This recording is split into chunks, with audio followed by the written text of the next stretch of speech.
West Jacksonville, Florida has playoff fever, and a sellout crowd of 73,000 is here to watch the Jaguars host the Seattle Seahawks on Sunday Night NFL.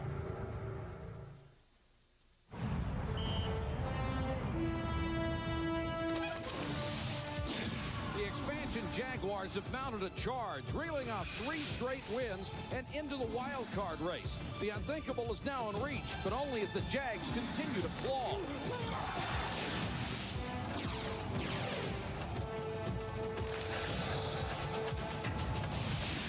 Mark Brunell triggers the NFL's most potent passing attack and has emerged as Jacksonville's weapon of choice. The slinging southpaw can do it all and must if the Jags want to move on.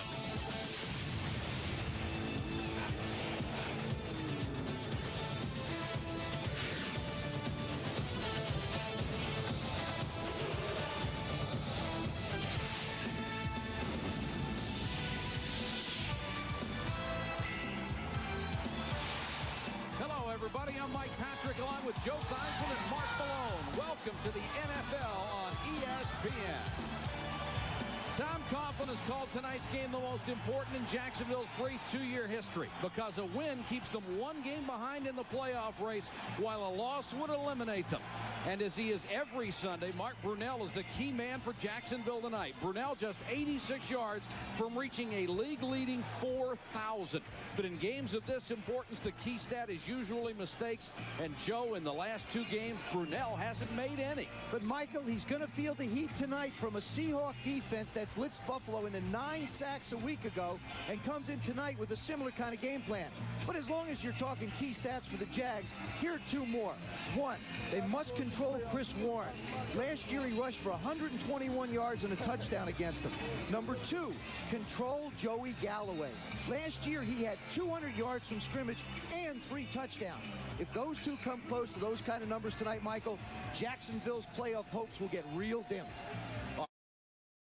All right, Joe, and playoff spoiler is the best that Dennis Erickson can do. He's hoping to win these final 2 games to finish 8-8 for the 2nd straight year. Jacksonville has won the toss. Todd Peterson to kick off. We are underway in Jacksonville. Brooks at the 6. Slips and falls at the 25, gets up, and then is pushed back. Jacksonville's offense, led by Mark Brunell, who's having a remarkable year with nearly 4,000 yards passing in 6 300-yard games. Keenan McCardell is the first Jaguar ever selected to the Pro Bowl, coming into the weekend 3rd in the AFC in catches, 4th in yards. Up front, last year's #1 pick, Tony Baselli, a tremendous pass blocker. He has allowed only 1 sack all season. So Jacksonville starts from its own 25. And they'll open with 2 wide receivers and 2 tight ends.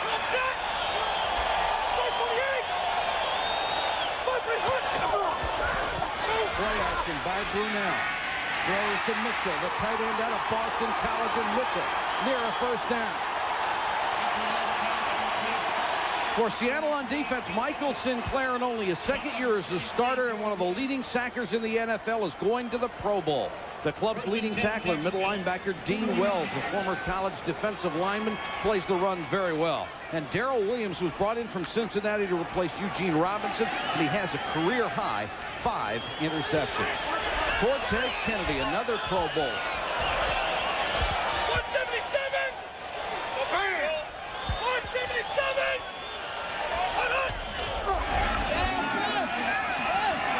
Brunell scrambles and hit. Barely got back near the line of scrimmage. Michael McCrary close from his defensive end spot. Michael, that's going to be a big key tonight for Seattle. They're going to have to be very conscious of their rush lanes as they put pressure on Brunell. Because if he sees a hole, he's going to step up inside and try and take advantage of picking up some yards. What a front 4. Sinclair, Adams, Kennedy, McCrary. There are the sacks.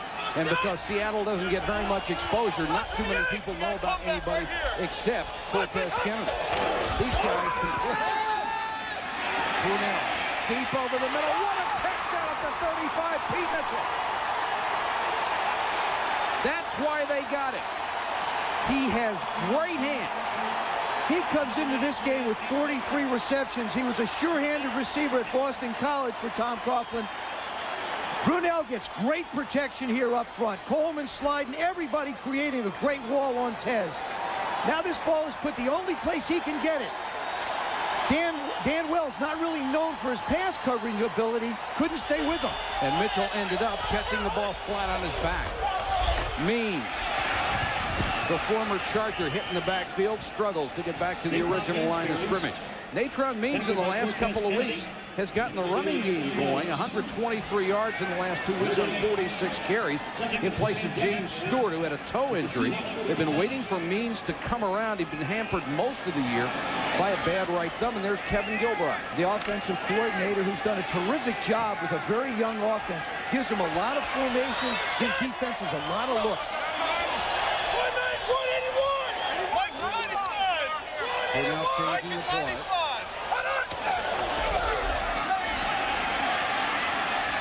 Throws the out complete to Smith down at the 27-yard line. Chased out by Carlton Gray. Michael, that's a great job by the guys up front again. What they're doing is, you'll watch when he throws the football. You'll see the spacing that the offensive line gives him. There's Big Ben Coleman again. Tilsky in the middle.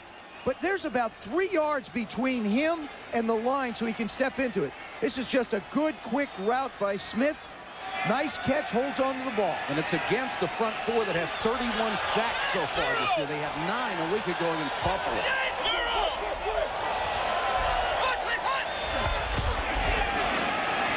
Brunell chased this time and dropped back at the 39-yard line.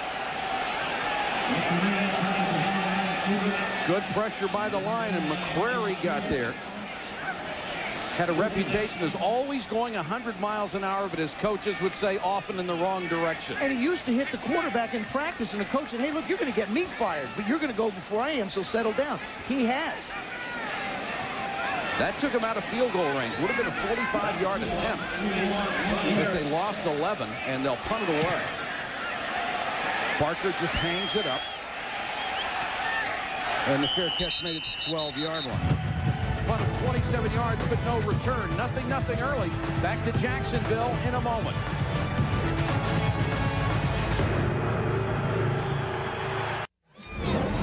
ESPN Sunday Night NFL is brought to you by Black & Decker. Any job, anywhere, anytime.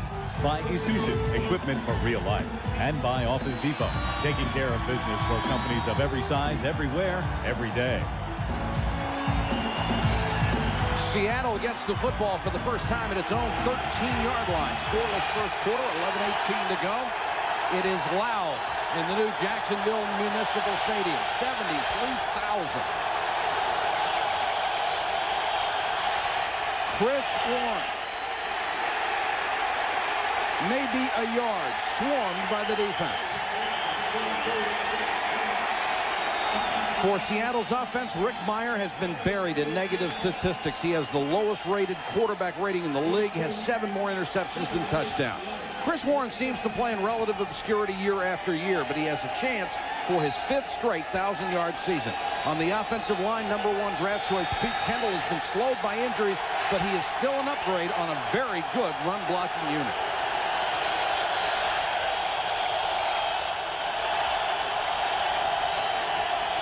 Meyer play action, fakes the reverse to Galloway. Under pressure, throws it away. On defense for the Jaguars, Clyde Simmons provides the pass rush. 7.5 this year, only the 12th player ever with 100 in his career. Kevin Hardy has lived up to his billing, the club's #1 draft pick, 2nd on the team in tackles, 5.5 sacks as well. And rookie Aaron Beasley has taken over as the starter at left corner. As a junior in college, he led the nation in interceptions. 3rd and 8, there is Kevin Hardy, a linebacker with unbelievable speed.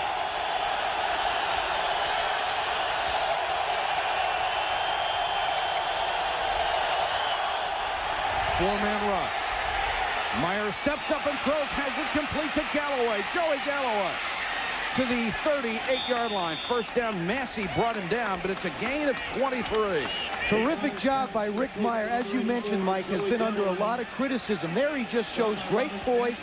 He's been accused of taking off and running too quick. But there he just steps up in the pocket and throws a perfect strike to Joey Galloway. Galloway this time was lined up wide. You'll see him all over tonight. In the slot, out wide, left side, right side. He got good separation on Mickey Washington. Galloway out of Ohio State with his 53rd catch of the year. Meyer, naked bootleg, throws in the flat. That's his big tight end, Carlester Crumpler. And he's taken down by Hardy. Rick Meyer has just been under all kinds of fire, lost his job, and as I've spent time with him over the last couple days, he realizes that this is somewhat of an audition for him. These last couple ball games, they signed John Freeze to a big contract. Dennis Erickson told us that Freeze is going to be his quarterback next year. He just is looking to play good, solid football and really improve on his percentage of completion more than anything. And he knows one thing for certain: he will not be in Seattle next year. 2nd and 5. Warren on the toss. Nice cutback by Chris Warren. Picked up 4 to leave them 3rd and short. Chris Warren will line up 7 yards deep, and he's more effective once he gets the ball and starts what we call downhill towards the line of scrimmage. If he takes a handoff and has to run with his shoulders not parallel to the line, he's not as effective making cuts and cutting back. I think you'll see a lot more of that from Seattle on offense, too. Get him the ball deep, let him head on downhill. Warren has really shown his great running ability. The last half of the season started very, very slowly.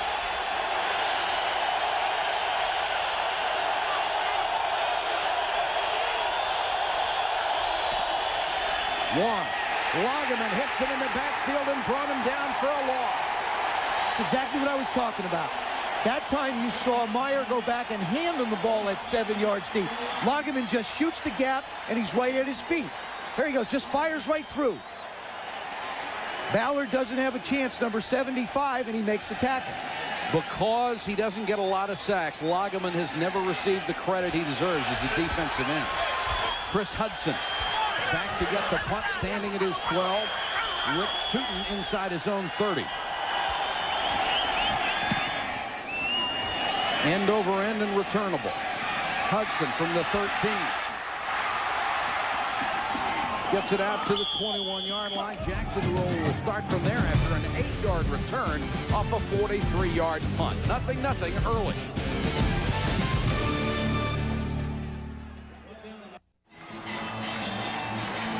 Meyer and Brunell came out of college the same year. Meyer drafted in the number 2, Mark Brunell number 118. It's been a role reversal since then. Well, the thing is, Mike, I think Rick Meyer was put in a situation where he had to learn while he was getting paid. I mean, he didn't have a chance to sit and observe. Brunell had a chance to sit back, observe, I think, the maturing process of Brett Favre. And he saw Favre struggle. And he learned from watching him. And he learned from watching other quarterbacks. And now what you're seeing is Brunell a little bit ahead of where Meyer was when he had a chance to play.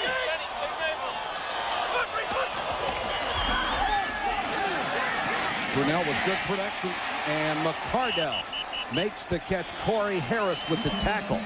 5 weeks into the season, Keenan's dad wrote a letter to the Jacksonville Jaguars and said, "Would you please start pronouncing my son's name McCardell with emphasis on D-E-L-L." And they said, "Why didn't Keenan say anything?" He's too concerned about playing, but it is McCardell. And he'll take that name to the Pro Bowl. He's now changing the play. And the quick out to Smith. Brunell looks very sharp early. Selwyn Jones with the tackle. That's 8 plays, 7 passes, 1 run. And the thing is, what I'm so impressed with is his ability to field the snap, just like out of the shotgun, and get it off. Look at that. It's a low snap. He sets his feet, and he gets it out quick before Cortez Kennedy can get to him. That is one of the advantages of the shotgun. Guys hitting gaps in the middle can't get to you right away as a quarterback.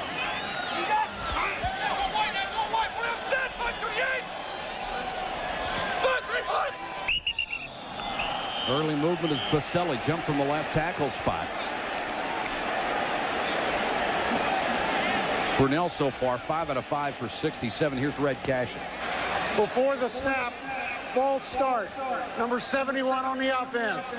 5 yards, still first down. Mike, that play doesn't seem like a lot when you consider that the Jags are the most penalized team. Second most team. You see 124 penalties, the second most.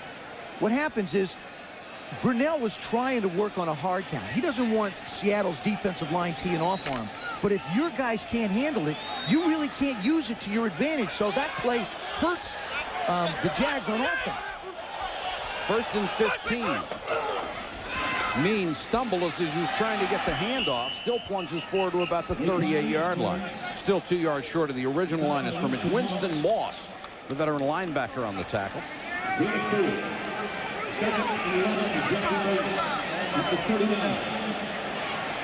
Moss, a sideline to sideline, very physical linebacker. And an every down player. There aren't many of those left. 2nd and 11.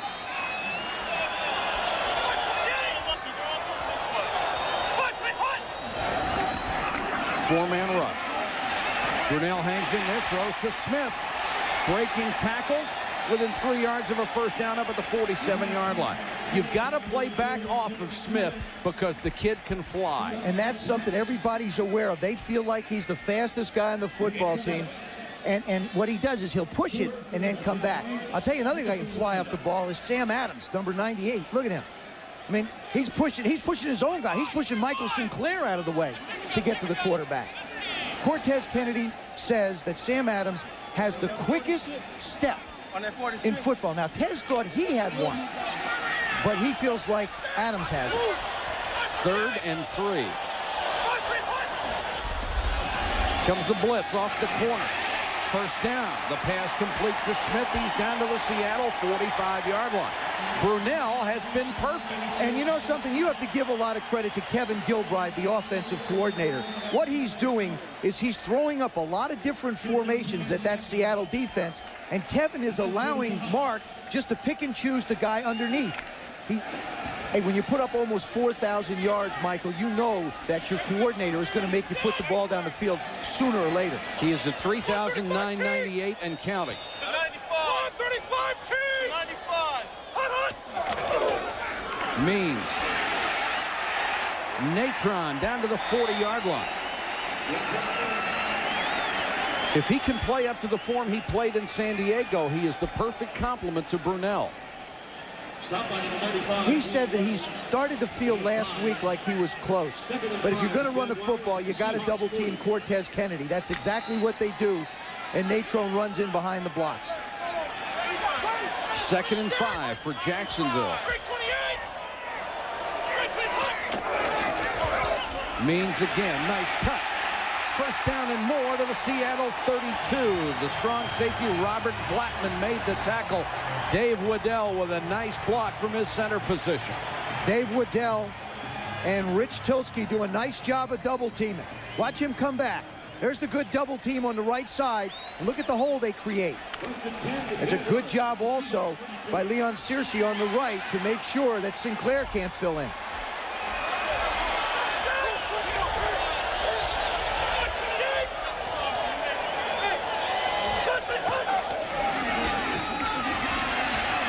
Brunell has room to run. Down to the 17. If he doesn't look like Steve Young with that number 8, it's scary. Well, he really does. Dean Wells makes a big mistake. He tries to jump up in the air and bat a pass down. When he loses his feet, then Brunell is out and running. You see him break. There he is, break contain. Pulls the old Steve Young pump. Now he just puts the ball in his strong hand. And you know something? I think you're more susceptible when you slide and get shot on. I like what he did. Just try and pick up the first down and run. 1st and 10, Jaguars.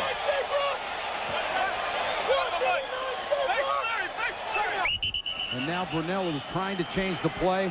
Runs out of time on the play clock. 2:56 to go first quarter. Back in a moment. Tonight, the MetLife Blimp cruising the skies above Jacksonville, Florida, powered by twin engines capable of reaching speeds greater than 57 miles an hour. Snoopy 1 can navigate at altitudes in excess of 6,000 feet. No kidding. Beautiful night to fly. Very versatile Snoopy. The Jaguars out in force. Means stumbled, still got down to the 12 following his fullback Lachey Maston.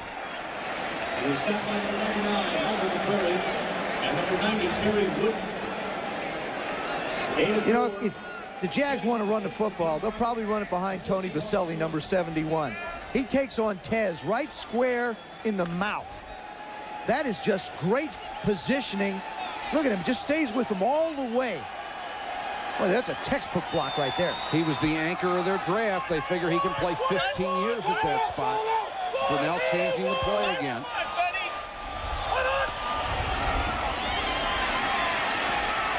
Brunell for the end zone. Is it? No.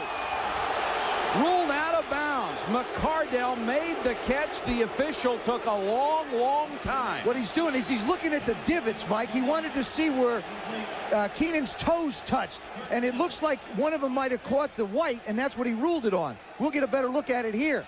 Got to have both feet down. Right's down, left is out. Good call by the official. Sure was. I mean, he took a while to examine the ground, saw where it got kicked up, saw where the spike mark went in.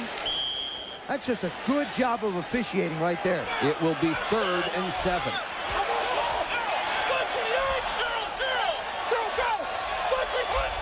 Here comes the blitz.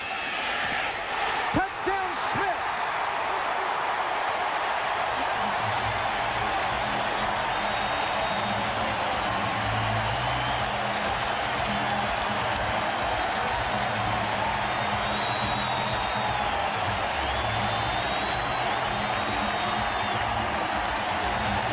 Jimmy Smith, they bring a blitz, so Jimmy Smith starts outside. He gets physical at the line of scrimmage. You got a guy 6'1", 205 pounds. Believe me, Fred Thomas at 172 and 5'9" is physically not going to stop him in a bump and run situation. He blew by the rookie from Tennessee, Martin, and Jimmy Smith got his 6th touchdown catch of the year.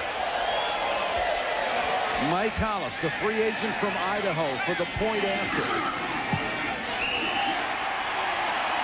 Jacksonville takes a 7-0 lead. Mark Brunell has his 18th touchdown pass of the season and has gone over 4,000 yards for 1996.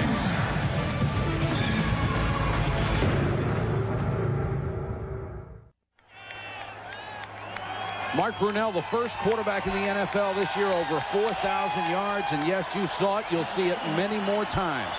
This young man has a brilliant future in the NFL. This is so big for Jacksonville. 73,000 people here. If they win their next 2, they still need some help from one of 3 other teams. But they have a shot at the playoffs in only their 2nd year, trying to follow Carolina into the playoffs. Ronnie Harris to the 28.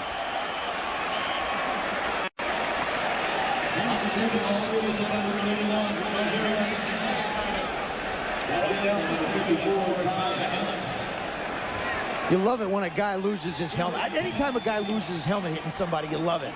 There's Ty Halleck. Watch the right side of your screen, number 54. Ready? Wow! Hello! Well, you love it unless you're the guy losing the helmet. Yeah, but, you know, even when you lose it, everybody talks about, oh, you're really a tough guy. Seattle from its own 28. Warren the single setback. Meyer can't find anybody. Now dumps it short. Will pick up some yardage to Crumpler. Prime Monday tomorrow night at 7:30 p.m. Mike Tirico, Joe Thiesmann, and Sterling Sharp preview the Monday night game between the Buffalo Bills and the Miami Dolphins. We'll have live reports from the field. Chris Mortensen with the latest NFL news, and we'll go backstage with Don Shula. Tomorrow night, Prime Monday.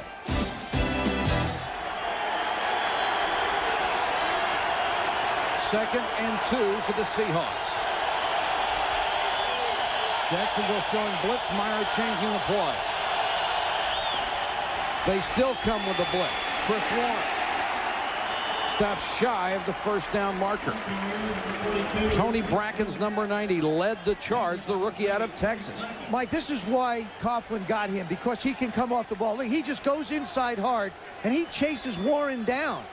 He's the one that really stops Chris Warren from getting the first down. He comes from all the way on the offside to make the play. Clyde Simmons says all he needs to do is decide when he wants to be great, and he will be. Warren is out. Lamar Smith in for the first time on 3rd and 1. Smith has had a great year. He'll get the toss.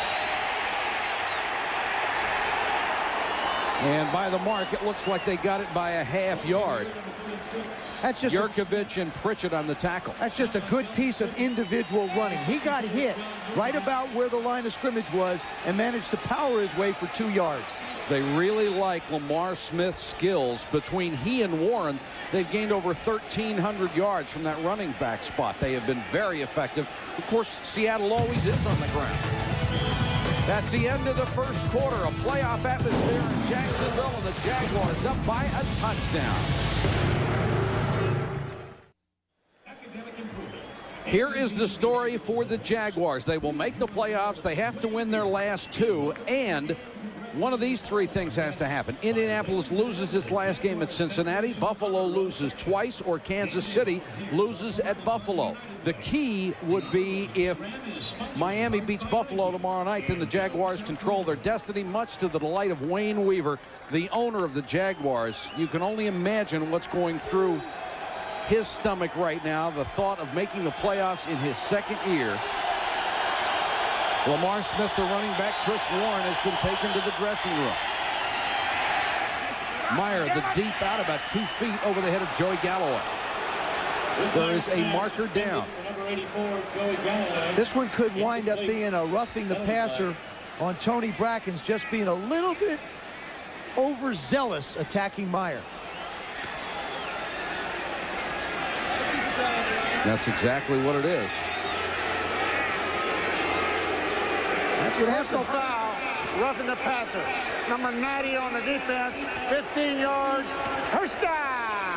I think these have got to be the toughest rules in the league for young guys to learn. I mean, he's coming after Meyer, and he sort of hits him. See, I don't agree with that at all. I mean, I just read, I know they want to protect the quarterback, but he didn't stick a helmet anywhere. He hit him with his arm, and to me, that's just part of the contact in the game of football. Well, they've legislated it. If you take more than 1 step, they're going to give you the flag. I know. 3 wide receivers set, first down Seattle.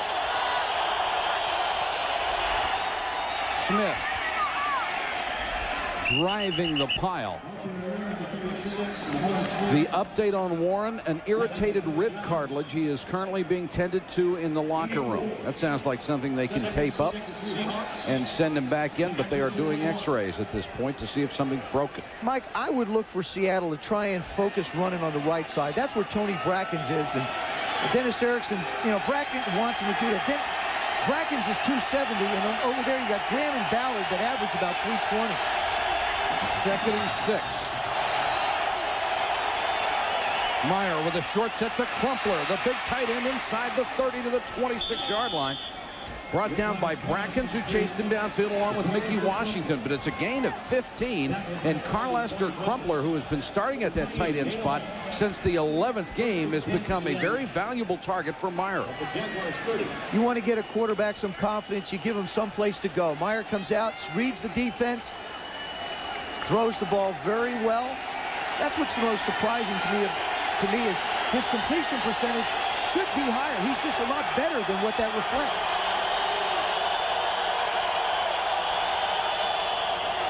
Meyer, draw play. Smith, nowhere to go, slips through a tackle. That's one of the best 3-yard runs you're ever going to see. That's exactly what I was thinking. It isn't always the length of a run that makes it spectacular. Sometimes it's just an individual effort. That had a little Barry Sanders in it. Yeah, watch this. Here comes the draw. Ready? Whoop. You don't have me. Wait a minute. Let me go. Nope, I'm not going that way either. Clyde, you don't have me either. Winds up with a 4-yard gain. Doesn't get much of a chance to play, but the Seahawks love his skills as a 3rd-year player out of Houston. 2nd and 6.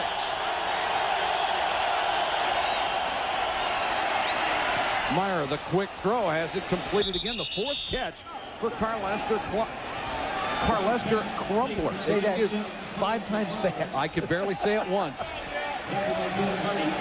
He's 260. When he gets in the open field, he can scare you to death because he can run. Well, Mike, the way Jacksonville and Dick Duran has set up his defense is it's 4 down linemen, 3 linebackers. If you run the corners off, it's hard for the linebackers to get out to the flat and cover a tight end. That's what Seattle is doing. They're taking advantage of the weakness of the Jacksonville defense. 1st and 10, Seahawks. Smith, nice lane to run through. Down to about the 7-yard line. Eddie Robinson, who they picked up from Houston, brought him down. And now the Seahawks have reached the point in the field where they have struggled this year in the red zone. 25th inside the 20 in the NFL. Rick Meyer has struggled mightily. His quarterback rating, 48.7, dead last inside the 20. And you see the 3 interceptions. Those have been killers. Yeah, and the thing is, I don't think you'll see him take any chances with the ball down here. If it's not there, he will throw it away. Smith. Just inside the 5, still driving hard, gets to the 4, needs to get just inside the 3 for the 1st down. Clyde Simmons getting off the top of the pile. Simmons said these young kids have to learn that the only thing that matters is to get in the playoffs. That's it. And I think they do. I think Tom Coughlin has made that his goal when he took over and started building his team a year ago. Simmons got up slowly off that pile, was holding his hand or wrist, and now they put in the short yardage defense on 3rd and a yard. Smith, the deep man in the eye. And movement up front by Seattle. It was the house, Howard Ballard. And now we've got some pushing and shoving going on. Derek Graham in the middle of it with Yurkovich. Before the snap, false start. Number 75 on the offense. 5 yards, still 3rd down. That's a big, big play. Instead of 3rd and 1, it's 3rd and 6. Well, that's what kills you down in the red area. Not being able to run the football and penalties, because now, instead of having your short yardage package on the field where you gain a yard and you got 4 shots to bang it in, now you got to concern yourself with converting a 3rd down and 6 for a 1st down so that you get in position to score. And they didn't need an extra 5 yards, as you can see, last in 3rd down conversions in the last 3 games. 4-man rush. Meyer chased out of the pocket. Can't find anybody, just dumps it out of bounds. Being chased by Eddie Robinson. And that's a good decision. Rick Meyer did what he had to do. He escaped the pressure, didn't have anybody open, didn't try and force it. Lots of time left in this football game. Just throw it away. Good job by that Jacksonville secondary, too. He's trying to go to the quick post, doesn't have it. Realizes pressure's coming. Whole lot of Jacksonville people over on the right there. Throw it away. Peterson will try from 27 yards.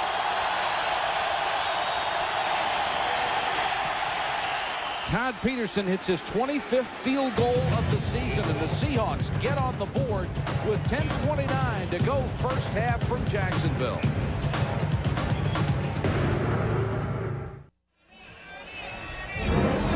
ESPN Sunday Night NFL is brought to you by MasterCard. MasterCard, it's smart money. By Honda, vehicles designed to help simplify your life.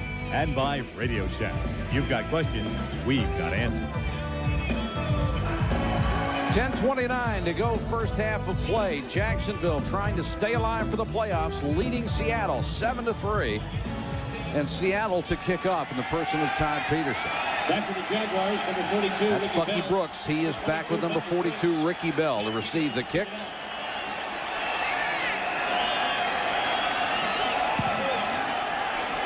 High and short. Brooks from the 14. Breaks the tackle across the 30. 10:20 to go in the half, a 4-point game. Back to Jacksonville, Florida after this. Welcome back to Jacksonville, where Cortez Kennedy is in our Packard Bell spotlight, the 5-time Pro Bowler, playing in a new system that allows him to only play in one gap, and it is effective. Take a look at this. Watch him play the inside shoulder, work down the line, and then make the tackle on Means, no gain. A little later, watch this bull rush. Snaps the head back of Coleman. Power rusher, that Cortez Kennedy at 300 pounds. And then watch the swim move. Again, only playing the one gap. He's in the backfield and giving Brunell all the problems he has. Here are the numbers so far on Tez. They've double-teamed 8 of 16 plays. They've rushed at him 3 times, 4 yards, 2 tackles, no quarterback pressures or sacks. I'll tell you what, playing the gap and with his power and speed, he's going to wear the interior of that line out later in the game. Mike? And, Mark, that's a piece of tape I don't think Ben Coleman's going to want to see again, that whiff. Brunell straight back to throw on the short set. Dumps it out to the tight end, Derek Brown. Cut down by Carlton Gray. Brunell now 9 out of 10, over 100 yards here in the half. What Kevin Gilbride is doing with his offense is he's bringing out a different package every time they get a possession. That time they came out with 3 tight ends to one side. He runs 2 off, runs 1 in the flat. Now it's 2nd down and 6. Has a lot of options to choose from offensively now. You ask Mark Brunell, what offense do you run? He says all of them.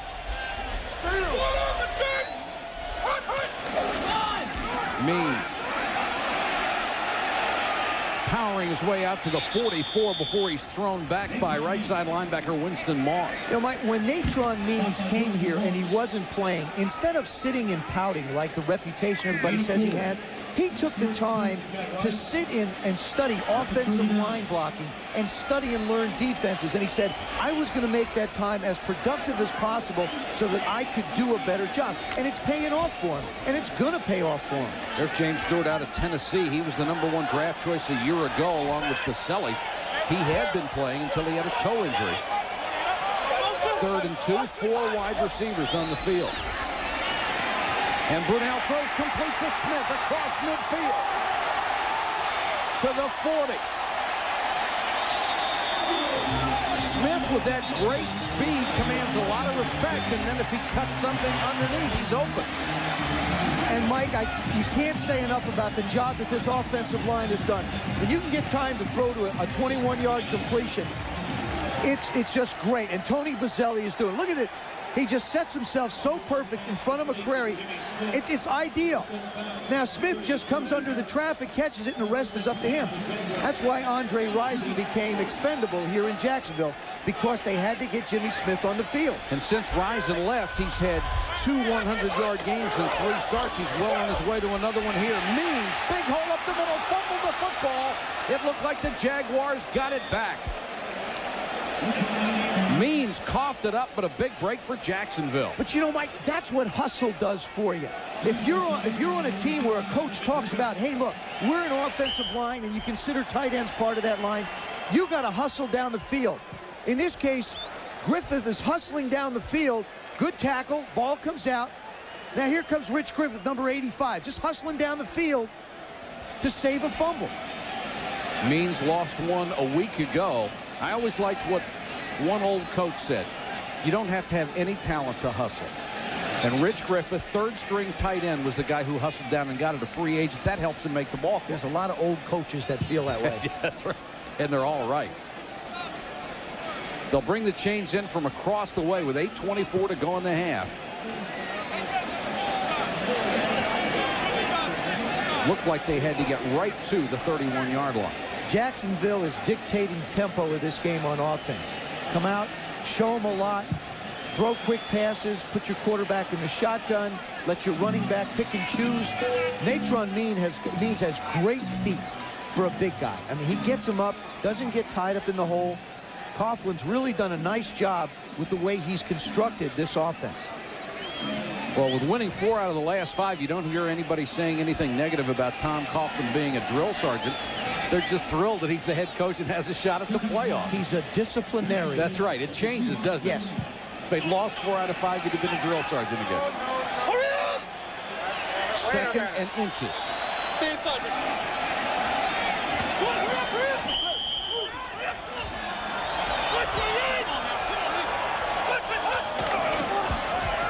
Means, flea flicker to Brunell. Brunell on the run, throws incomplete. To tell you what kind of an athlete Brunell was, He had to make that catch down around the ground and then haul out of there. Terry Wooden, number 90, blows this whole thing up.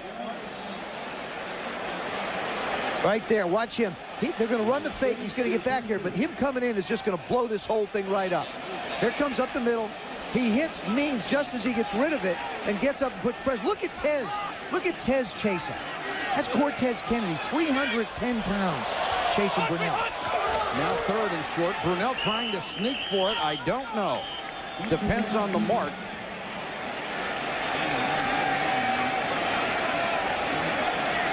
Kennedy along with the center of the line in on the stop.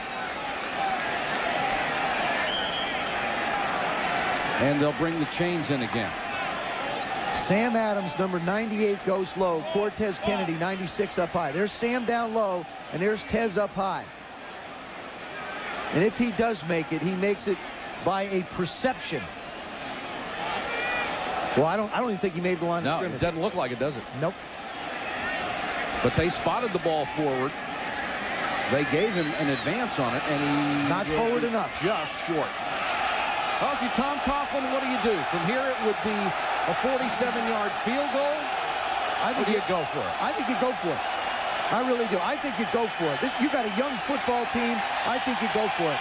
Greg McMackin, I guarantee you the big guys are going to be inside. You've got a quarterback who has mobility, and this is just pure attitude. I've said this before, Mike. This is just whether the offense wants it more than the defense. That's all it is. Keep in mind, this is the number 1 passing offense, but only the number 22 rushing offense.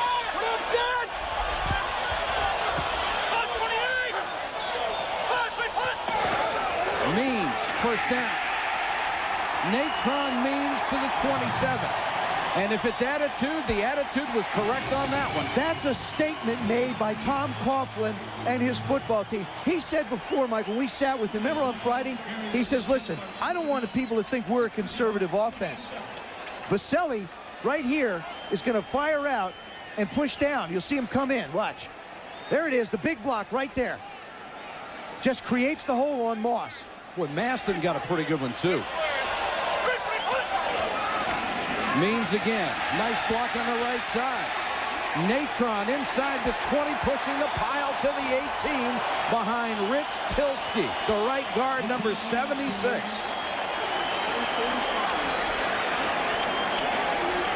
Nine carries, 45 yards for Natron Means. When you're able to pound your big guy up inside, it forces the safeties to get up and run support. When that happens, you wind up one-on-one in the secondary, and you can get yourself a touchdown pass out of it. Second and a yard. Gilbride loves to gamble in these situations. This time he'll be more conservative. And Means diving forward, still short of the first down. Natron Means.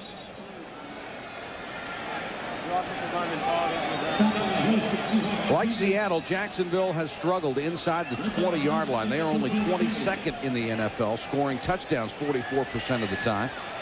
Brunell, 22nd in quarterback rating inside the 20. But look at the sacks, 7 times inside the 20. Now third and a yard. Check 190! 190! 195! Brunell going to the end zone for Smith, too far. Smith had beaten Corey Harris. Well, the reason he beat Corey Harris is because Corey Harris baited Mark Brunell. What happens is Corey Harris is off, okay? See how he's off? Now, Brunell checks to a hitch. But what happens is Corey starts to jump it, and Smith has to continue to run the fade.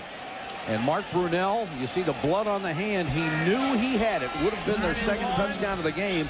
Instead, Mike Hollis will come on and try a 36-yard field goal. I know that. Wait a minute. Hollis has hit 18 of his last 20.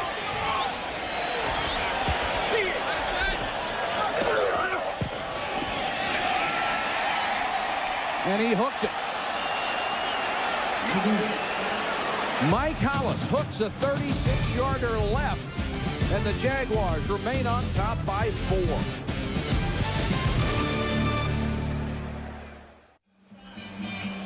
Tonight, the MetLife Blimp Snoopy 1 has teamed up with ESPN to provide an aerial view of Jacksonville, Florida. The MetLife Blimp does not require a home base. It's constantly on the road, logging over 60,000 miles a year. I guess it just looks for a doghouse, sits down, and Snoopy's happy. Meyer back to throw, out in the flat. Complete for a short gain to Ronnie Williams. He's wrapped up immediately by Hardy. There's Hollis, who had made 18 out of 20 and snap hooks one left in the most pressure-packed game that this franchise has ever played, and he'd hit 14 out of 15 at home this year, so he is not used to missing in front of the home crowd. You know, if you go back to that series, Mike, they stop him on 2nd down and short. They make him change up on 3rd down and short, and all of a sudden a field goal's missed and they get no points at it. 2nd and 7 for the Seahawks. 5 minutes to go in the first half. Meyer short set out in the flat to Ricky Prohl, and Prohl appears to have a first down at the 37. College football's bowl season kicks off Thursday night at 9 p.m. with the Las Vegas Bowl. The MAC champions Ball State Cardinals, 8-3, taking on the 8-3 Wolfpack of Nevada, champions of the Big West Conference. That's the Las Vegas Bowl, 9 o'clock Thursday. Mike, this is the position on a field where I think you take advantage of Joey Galloway's speed. I wouldn't be surprised if they try and get it up to him down the field. Galloway is to the near side. Instead, they go to Smith. Smith with running room, breaking tackles. Massey takes him out of bounds at the 48-yard line. The report on Warren, by the way, he has been examined in the locker room, back on the sideline. He will return to the game, but not on this series. Good hole up front by the offensive line. And you see Graham just create a hole. Like I said, you know, if they're going to run, they're probably going to run predominantly right, because Brackens is only 270 on that side, and he's a young guy, so he's going to want to get up the field. 6 carries, 33 yards so far for Smith.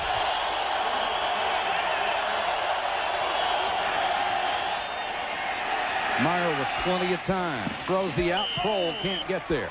Ricky Prohl wide open on the sideline in front of the veteran Robert Massey. Defended by Robert Massey. Incomplete. You know, Rick sometimes gets too hard on himself.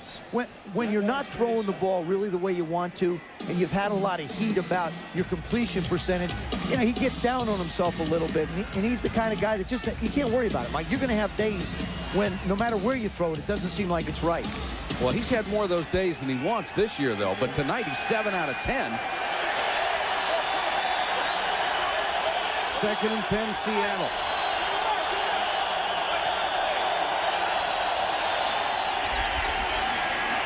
Meyer can't find anyone and throws it away. Good pressure again by Brackens. They wanted to screen, and Jacksonville defensed it beautifully. Right.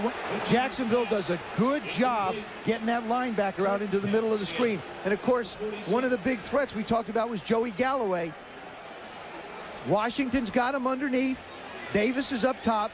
Joey realizes it's a screen, and he decides not to work real hard. And there goes Ricky Prohl out into coverage. These guys are just sort of running it off. I mean, sometimes when your quarterback scrambles, it wouldn't be bad if these guys would turn around and see what's going on. Absolutely. Stay alive a little bit. 3rd and 10. And now Meyer wants a timeout. Play clock was running down. The game clock at 3:48. It's a 4-point game.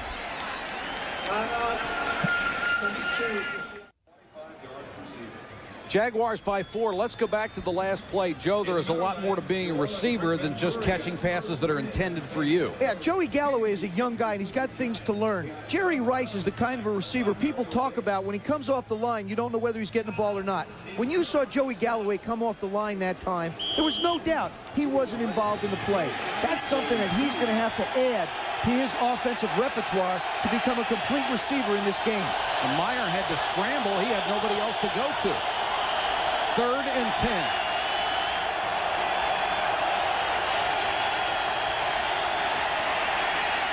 Meyer over the middle. Galloway short. He's got the first down and gets out of bounds at the 31. I'll tell you, 16. He's got a lot to learn, but darn, he's exciting when he gets his hands on the football. Good for a Seahawks first down. Howard Ballard, house number 75, comes out, takes Bracken, and just runs him around the cup. Meyer does a good job of stepping up, Galloway slides along into the hole, makes a play, and he turns those Jets on. 4-1-8. 4-1-8. 3 wide receivers on first down for the Seahawks. Jacksonville comes with a blitz. Smith escapes again. Still breaking tackles. Smith gets out of bounds at the 14-yard line. How did he do that? You know what happens, Mike, is a defense is so intent on trying to get to the quarterback, they're all become arm tacklers. Watch this. He's got the ball. Everybody's going for the quarterback. Now they're all arm tackles. See? Everybody's got a hand. Hardy's got a hand. Bracken gets a hand. Now he switches the ball, does a good job of protecting it. Lamar Smith, 7 carries, 50 yards. The Seahawks down by 4, trying to take the lead. Smith on the toss. Cuts this one back, and Aaron Beasley came up from the corner to get him around the ankles.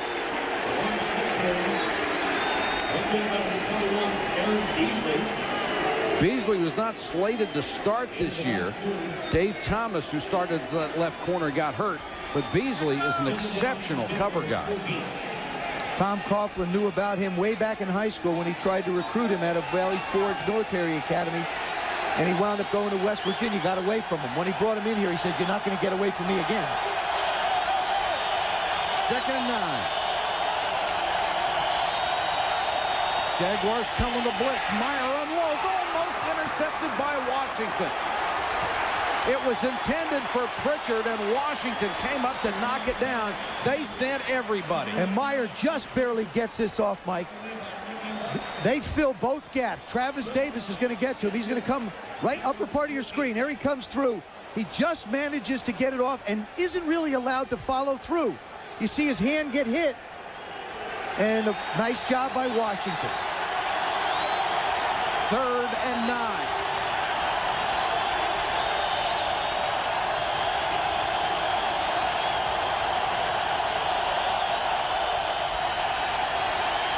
Meyer in the flat to Smith. Smith fighting for the first down. He got close, but not quite. Robert Massey stood him up.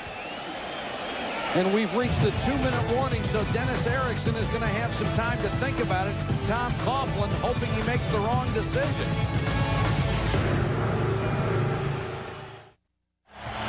Coming up at halftime, Chris Berman with the fastest 3 minutes in television. A look at New England and Dallas and Bill Parcells' decision. And, of course, we'll run down the entire playoff picture for you. Seattle down by 4. They have 4th and less than a yard. At the Jacksonville 5, they will go for it on 4th down. I think this is a good decision by Dennis Erickson. I talked about the one that Jacksonville win as an attitude. It's Seattle's chance to show some attitude. Oscar Gray in front of Lamar Smith. Smith in motion. Gray will get the carry.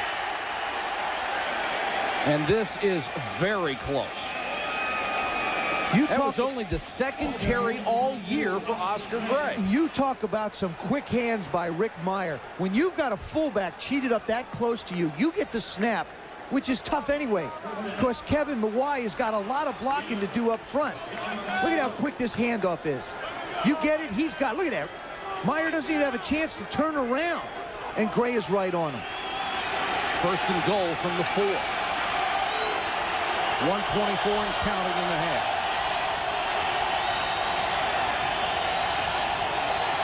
Smith had to change directions and lost a yard.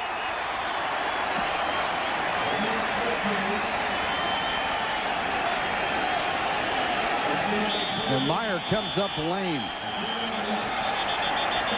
The backup quarterback is Stan Gelbaugh.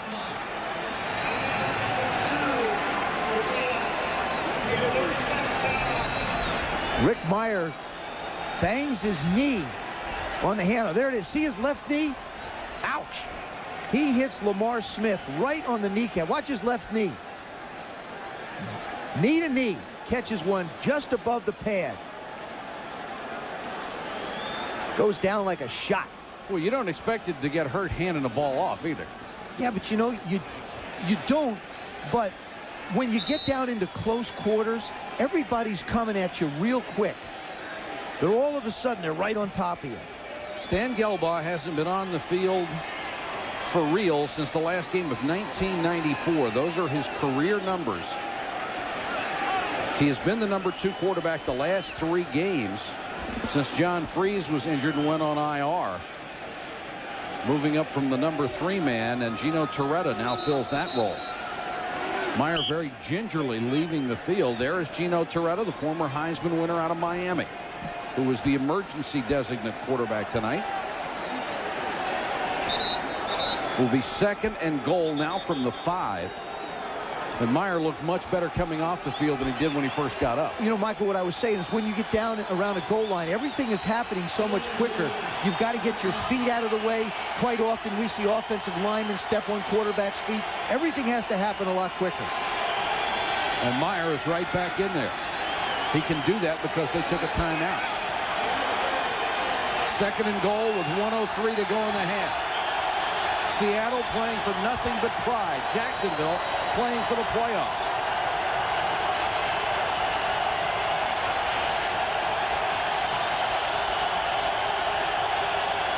Comes the blitz again. Smith lost 6.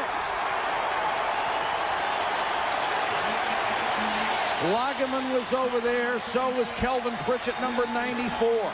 What a great job by Dick Duran, the defensive coordinator. Travis Davis is coming right inside. You see the linemen charge out. They try and go outside. Can't do that. Nowhere to go. The linemen are charging. Davis just chases it down. Doesn't give Lamar Smith anywhere to run inside, and Lageman pulls him down. Dick Duran, the defensive coordinator of the Jacksonville Jaguars, simply said, Mike, he wanted to come here because he wanted to be on the ground floor and build a defense, and that's exactly what he's done. He's taken and allowed his young guys like Kevin Hardy and Tony Brackens just to use their athletic ability. Didn't want to give them a lot of complex defenses. Just set them up and let them play. And he's got 6 new starters on the defensive side of the ball this year. ABC's Monday Night Football comes your way tomorrow night, 9 Eastern, with a battle from the AFC East. The Buffalo Bills looking to break a 2-game losing streak, take on Dan Marino and the Miami Dolphins. And the people here in Jacksonville, if they win tonight, will be very eager viewers on that one because Buffalo holds one of the keys to their future. I think if you're trying to run wide against this defense, and Bob Rakowski probably shouldn't do it because they're built for speed. If you're going to try and do something, I would go behind Graham and Ballard on the right side, which both are over 300. Now he's got to throw. This series started at the 4. It's 3rd and goal from the 10. They're showing blitz again.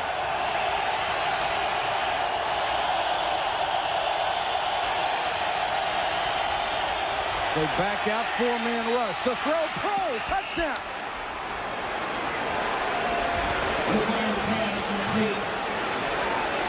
When you get cute and you get guys bluffing, they have to turn and run back into defenses, and all of a sudden you create natural voids. See, watch the linebackers turn and run. Everybody's cute. There goes Hardy. He's got to run back outside. Prohl comes in underneath for a gimme. Rick doing a nice job showing patience. Nothing wrong with that throw. Looks fairly accurate to me. And when Jacksonville has gone to its just a 4-man rush and been soft in the secondary is when Meyer has hurt them. They've had much more success when they've come with multiple players on the blitz. Ricky Prohl with a big touchdown catch, and the Seahawks take the first lead for them of the night, 10-7. Still 36 seconds to go in the half. Let's check in with Mark Malone. Mark? Mike, Tony Pacelli is in our spotlight. This guy has been called the cornerstone of the Jaguars franchise, and you should see this kid's technique. Only in his 2nd year out of USC. I want you to watch the hands. He comes right out here and stones McCrary, rides him right around Brunell. The players call these shock panels. Look at that. Jax McCrary gets off and then rides him again around the quarterback. And I'm going to tell you what, when he doesn't give you anything, he grabs you like a big old bear and stuffs your mask down to the butt. I'll tell you what, he is some kind of football player. Here are the numbers on him so far. Jacksonville rushing 12 for 62 yards. They've run left 3 times for 12. He's allowed 1 sack. pancakes 1.5. Well, that last one was kind of like a flapjack. Tell you what, Mark Brunell is getting a lot of credit, 4,000 yards, but it's that guy right there that's giving him a lot of help. I have never seen a tackle with that kind of technique so solid in only his second year. Mike? Hey, Mark, you're playing with fire here because Baselli told us in the locker room on Friday, don't put me in that spotlight. I know what you guys can do if you don't play well. Ricky Bell back there with Bucky Brooks. And now Jacksonville will have to regroup as Seattle takes its first lead. Hit one of the up men, loose football. And Seattle has it at its own 21-yard line. What's unbelievable is Todd Peterson, once he kicked it, didn't realize he could field it. I mean, that ball came flying back at him like a shot. Looked like it was Travis Davis. Watch this. Right in front. Number 35 is going to catch it. Look at that. Bang. He kicks it now. Look at him. He's just looking at it bounce around. He's a kicker. He's not supposed to pick it up. He doesn't know what to do with it. That, folks, was not an onside kick, and Lachey Maston got a wake-up call. Dave Arnold thinks this is a unique style. We might consider this in onside kick techniques. They've had some weird things happen with the football. In Detroit, they were kicking a winning field goal. The sucker took a hard right on him. That one went right into the ground. Let's see if they'll be content to sit on a 3-point lead.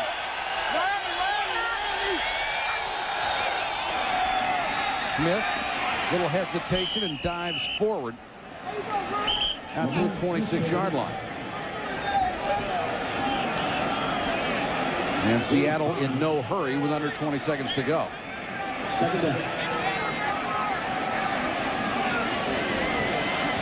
They'll take this one to the house, Michael. I think it's a good decision by Dennis Erickson. They worked so hard to get the lead. They want to enjoy it at the half. That's the end of the first half. Our score, the Seattle Seahawks 10, the Jacksonville Jaguars 7. Let's join Chris Berman for the Acura halftime report.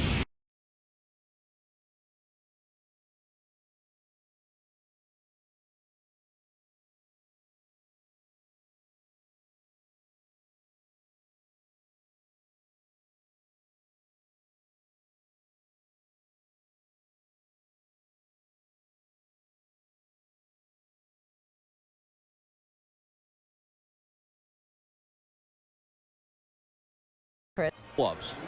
They have been able to push the ball up and down the field, but have not been able to score very much. And the Seahawks with a couple of sacks early. Mike Hollis to kick off, and that's James McKnight back with Ronnie Harris. Harris at the 5. Has a seam, gets up to the 28-yard line. If you just joined us, this is a game of desperation for the Jaguars. They must win their last 2 games to make the playoffs, and they need help from one of the following 3 teams. Indianapolis to lose at Cincinnati, or Buffalo to lose twice, or Kansas City to lose at Buffalo in the final game of the season. The other expansion team, of course, Carolina, is already in and may even win the division. That would be something if both expansion teams in their second year qualified for the big tournament, like they like to call it. Chris Warren back in the lineup. Warren moved early, and there's a flag down as Galloway can't make the catch in front of Beasley. Rick Myers' pass intended. Number 84, Joey Galloway. Incomplete. Penalty flag.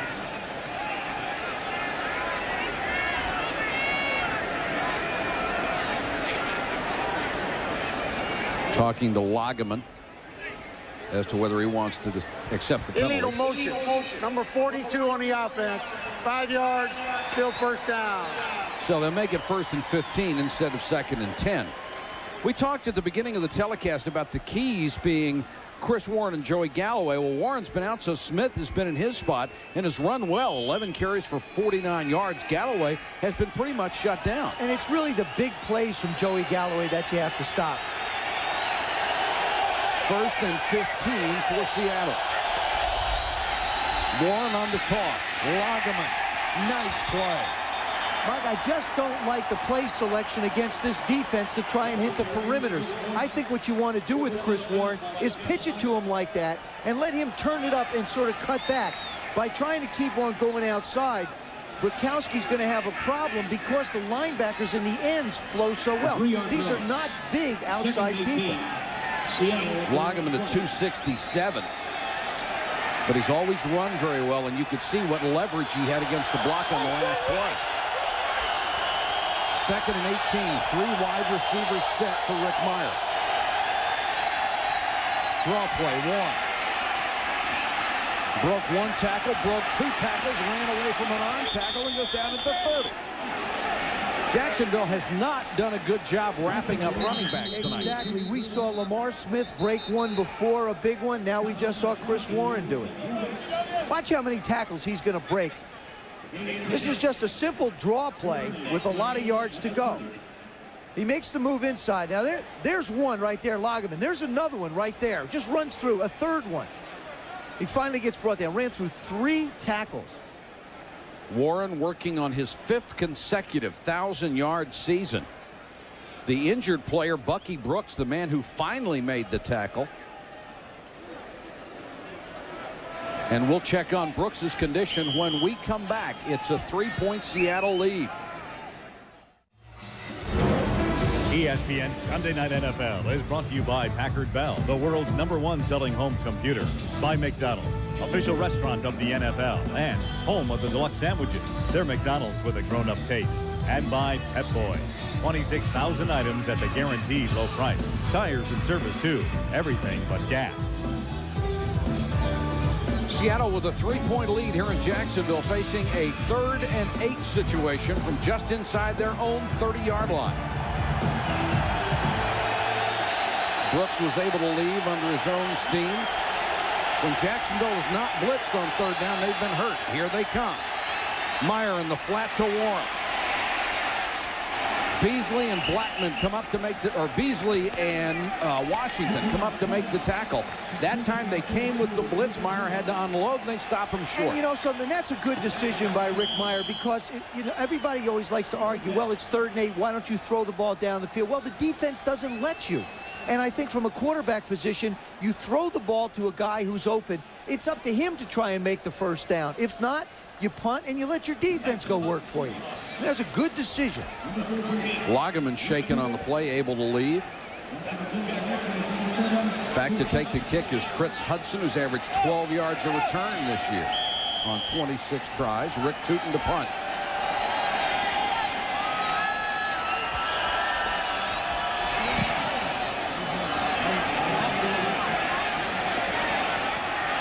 Hudson slips the tackle. Flag is down. So is Hudson at the 29.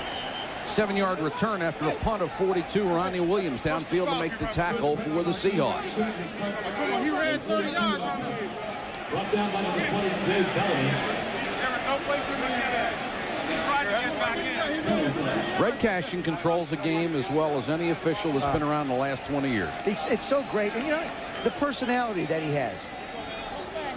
There is no infraction on the play. That's a timeout. They'll pick up the flag, and Jacksonville will start from near the 30 when we come back. Football, I like his athletic ability. And, you know, I've said those same things about another number 8, Steve Young. Yeah. And he does remind me an awful lot of Steve Young and the way he conducts his offense. I'll tell you one thing Mark Brunell is going to like a lot. That's his next contract. Natron Means, the running back. Brunell on the roll. Throws. Mitchell. Winston Moss brings him down after a gain of 8. Well, Mike, there's a situation. That's the way they started the game. They came right back to it, their first possession. But Brunell is considered a guy who scrambles a lot. But when you take a look at him, he's number 8, you'll see that he's 9 of 11 in the pocket for 107 yards and a touchdown. And when he does get outside, he's only 1 of 2 for 13 yards. So this guy here has the ability to get outside, but he works the pocket very well. Means off the right side. Tilsky with a great block. And McCardell with a block downfield, and Means just barrels across midfield. Tilsky threw a sensational block on the right side.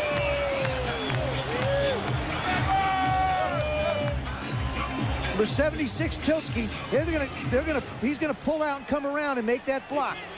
Watch him come around the corner. There comes 76. He gets wooden, and Natron's right in his hip pocket. Well, he just walled off that side. Means again over the left side.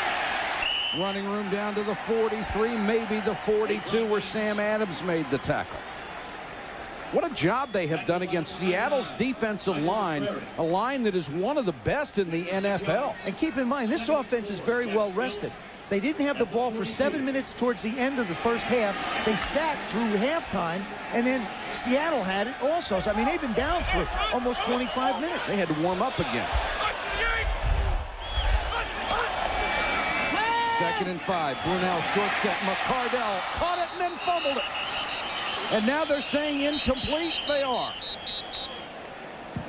Perfect throw as Williams made the recovery off the drop by Keenan McCardell. Carlton Gray was the man who knocked it away from him. And I'll tell you what else I like a lot is he throws the in routes low. Watch how this ball is down low. Now you decide. 1, 2. No, it's a good call by the official. He just doesn't get both feet down to make the completion.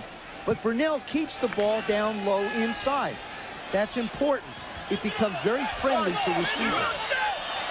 3rd and 5. 4-man rush. Good protection. Now Brunell has to scramble. Throws on the run and throws it out of bounds. He bought all the time he could before he finally unloaded, and Michael McCrary nailed him from behind. And now Baselli, a little pushing and shoving over there against McCrary. It is. Tony Baselli will not let anything happen to Mark Brunell. Brunell gives Baselli a hard time. Tony will say to him, are you going to run? He says, heck yeah, I'm going to run over linebacker. He says, no, you better not. Don't you do that. Don't you get hurt. Tony Baselli has taken Mark Brunell's life in his hands personally. Barker will have to punt it away. Galloway now waits inside the 10.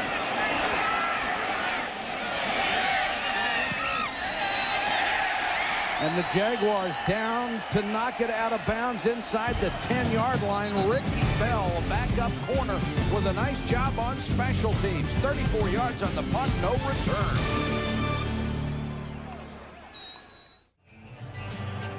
The beautiful waterfront of Jacksonville, Florida, one of the NFL's 2 new cities in the St. Johns River, one of only 2 cities in the world that flows north.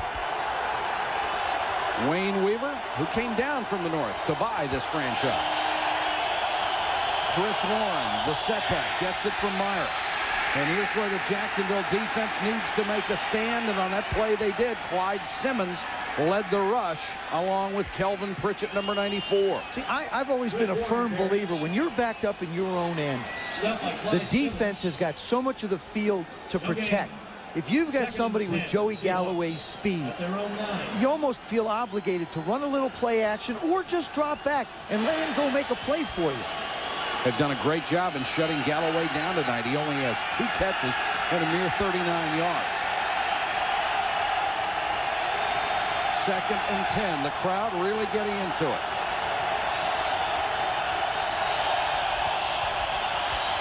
Meyer, the quick out as he was under pressure and threw short, intended for Pritchard. Lageman was putting the pressure on. If Rick Meyer is going to set short with a 3-step drop, which is only 5 yards from the line of scrimmage, Derek Graham, number 77, has got to do a better job. He has got to draw and stay right there. He can't wind up back in Meyer's lap. You can't back up. See, it's the guard that causes the throw to be bad. Well, he didn't back up. He was driven back. Yeah, he's got to build himself a bigger role at 3:15. 3rd and 10. Meyer throws to Crumpler. And Crumpler out to the 21-yard line. He's got a first down. Big night for Carlester Crumpler. And a good read by Rick Meyer. Look at that. There's a clump on Carlester Crumpler's helmet. Now, that's something you want to try and say 5 times. No, thanks. Meyer did very well. Thank you. Meyer did a nice job there of reading the blitz, getting the ball out to the hot receiver and let him go make the play. And that was a big play to keep the drive alive. Otherwise, Tootin would have been punting out of the end zone. Simmons, the veteran on this group, trying to rally the defense. Warren, nice hole up the middle. Chris Warren pounds his way out to the 36-yard line. Another first down for the Seahawks. Bob Brzykowski, the offensive coordinator of the Seahawks, is committed to trying to run his backs. Whether it's Lamar Smith or Chris Warren, he wants to pound it up inside. Here comes Graham down on this one, and then they just run right up the middle. Here comes the big guy, just pushing the pile and pushing it and pushing it. Lamar Smith checks in as the running back on first down. Meyer had it tipped at the line of scrimmage, intended for Pritchard. ESPN's Emmy Award-winning series Outside the Lines is back Tuesday at 7:30 p.m. with Inside Titletown, USA. It's a look at professional sports' smallest town, Green Bay, Wisconsin, and the unique relationship its fans have with the Packers. Join Bob Lee Tuesday at 7:30 for Outside the Lines, Inside Titletown, USA. Those cheeseheads are greasing up for the playoffs. And at home. Second and 10. Meyer on a half roll. Had that one tipped. Clyde Simmons got a hand up. Crumpler was, Brackens. Clyde Simmons on the other side, and the open player was Carlester Crumpler. What happens is you see this quite often. You run a play-action fake the opposite way. You let the quarterback try and avoid the defensive end. This time, Brackens is up in a two-point stance. And as he comes, he just jumps as he tries to attack Meyer. Another 3rd and 10 for Seattle. Chris Warren getting a breather. Lamar Smith in at running back.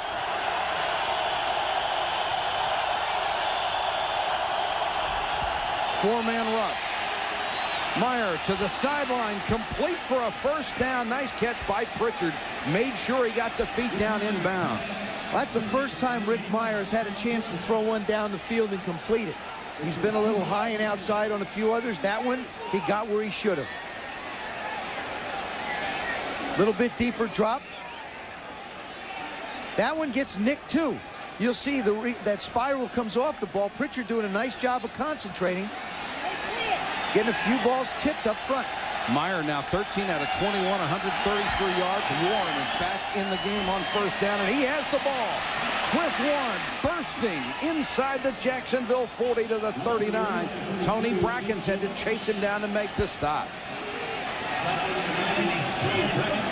We saw Derek Graham get knocked back on a pass play, but he's not at all. Number 77, the big tight end, blocking down again. Warren's going to come up inside and make the play. Just taking the nose tackle and just pushing him out of the way. And there goes Warren right behind him. Warren, 9 carries, 40 yards.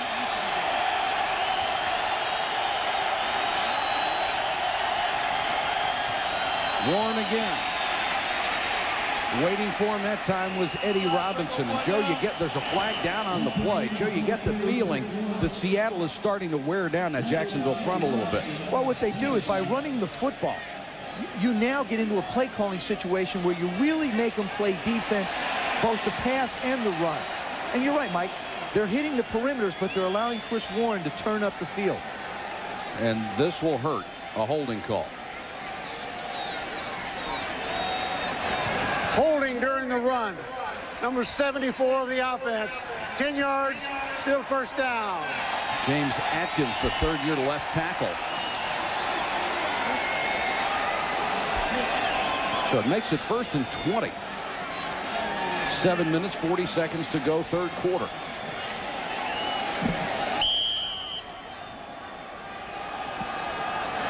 $73,000 fans, a little quiet right now. They need their defense to step up and get them back in the game.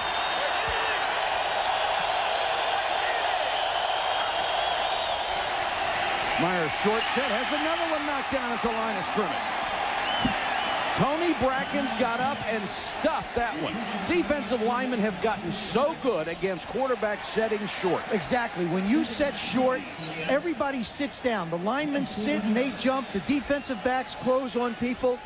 And it's a question of being able to have the offensive linemen try and fire out. Atkins has got to fire low on him. Brackens just comes inside, and if he didn't get it, Clyde Simmons would have. 2nd and 20. Well, the linemen know they're not going to get there on the 3-step drop anyway. Here comes the blitz. Meyer in trouble. Davey chasing him, and Meyer just throws it away. Don Davey had a bead on Rick Meyer. Again, a good decision by Rick Meyer. You're protecting a 3-point lead. You've got the ball up around midfield. It's now 3rd down and 20.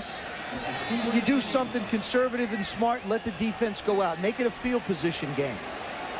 Meyer has been sensational on 3rd down. He's hit 7 out of 8, but this time he's facing a 3rd and 20. The thing you have to be careful of here, Mike, is having that short pass turn into a big game. Seahawks, normally the worst in the NFL, have been sensational tonight. They will not get this one.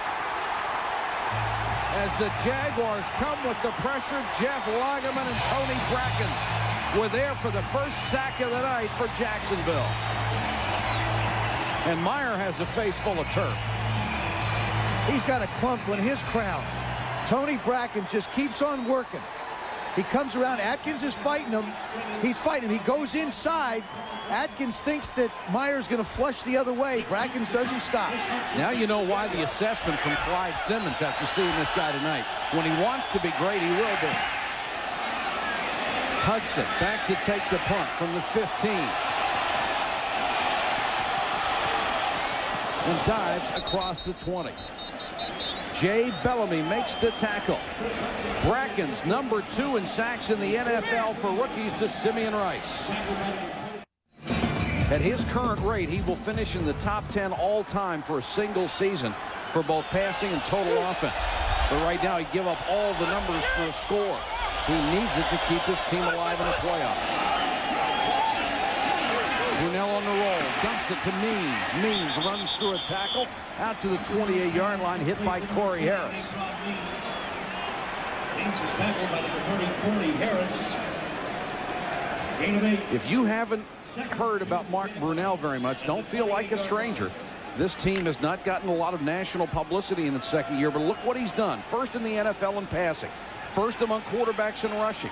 Number 1 in 300-yard passing games. Unfortunately for him, second most interceptions, and he is durable. The only quarterback to take every snap this year. He is very proud of that. Jimmy Smith couldn't hold that pass. You know, physically, when you stand next to him in a locker room, he's not Adonis. I mean, he's a spindly-looking kind of guy, a little bit like Ty Detmer. These two guys, exactly. They're not real big of stature, but they're big of heart and toughness.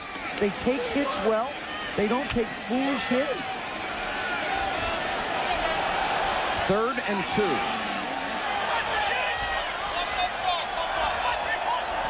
Brunell from the shotgun. 4-man rush. They've done a great job protecting him. Smith can't hold it. Excellent coverage that time by Carlton Gray, number 26, all over him. And Jacksonville will have to punt it away again. Seattle's defense has stepped it up a bit. Greg McMackin, he's got his defenses playing a little bit closer on the corner. You know, Jimmy Smith hasn't gone deep, so what you do is get up in his face. Now there's the throw. It's down low. Ball's just a little bit late. Good defensive play. Excellent defense. Barker to punt it away to Galloway. They haven't been able to break him loose. Maybe this is the time. Galloway gets the corner and then goes out of bounds at the 32. 10-yard return after a punt of 50 from Brian Barker. It's a 10-7 Seahawks lead.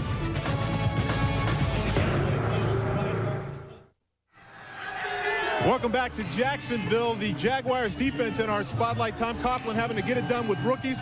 Second-round pick Tony Brackens big in that last series. Take a look at how this kid has impacted the game so far.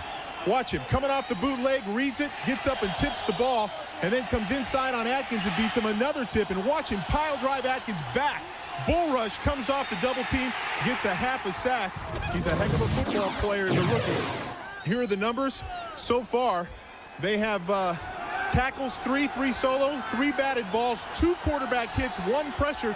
They say pound for pound, Mike, he's the strongest guy on the team in his upper body. And Mark, he's made more big plays for this defense than anybody. Galloway on the reverse, the play that they killed him on last year. Galloway down the sideline with a convoy. Beasley trying to knock the ball away, knocks him out of bounds.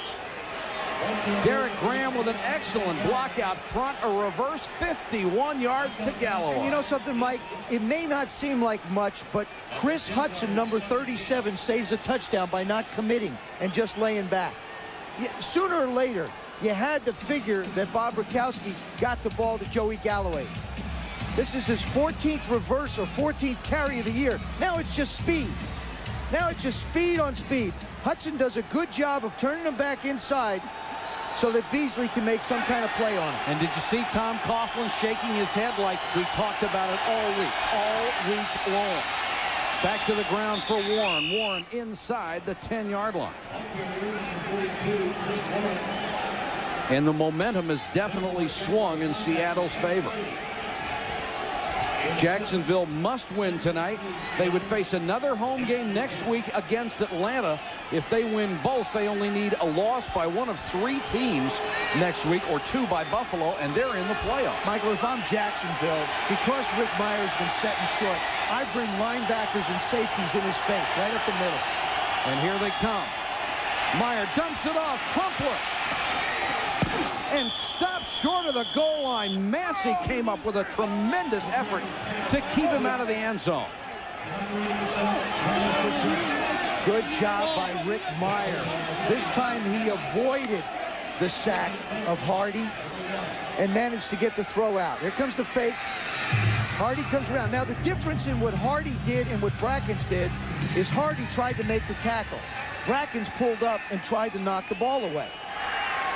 Look at that stop by Massey. 1st and goal from the 1. Warren turned his body sideways, and once you do that, it's over. You have no more momentum. Tried to squeeze through. 2nd and goal, the Seahawks. Jacksonville, you might think, has them right where they want them. The best goal-to-goal defense in the NFL. And Seattle tied for 26th. I think this is a perfect down to utilize Rick Meyer's athletic ability. Try and run a little play action and get him outside. Lamar Smith checks in as the tailback. Smith stops short of the goal line. Number 52, Grant Boyer with a saving tackle. 3 times Seattle's in the shadow of the goal line. They haven't gotten it in yet. And what Boyer does, you'll see him just flow along. He's going to flow along, and then he makes the move up the field. Good job of sliding. Don't get caught behind. Now go make the hit. That is tremendous tackling. 3rd and goal.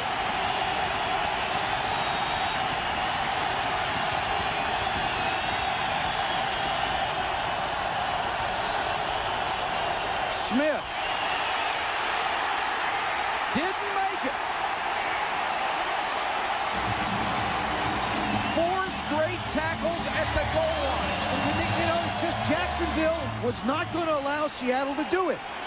It's all out. Watch the offensive line. See how the defensive line gets underneath the mic? When the guys in blue get under the guys in white, you're not going anywhere. Now it's 4th and goal in Seattle. Absolutely, go for it. I mean, you've come this far, Dennis. You got to commit yourself to it. Smith, the deep man.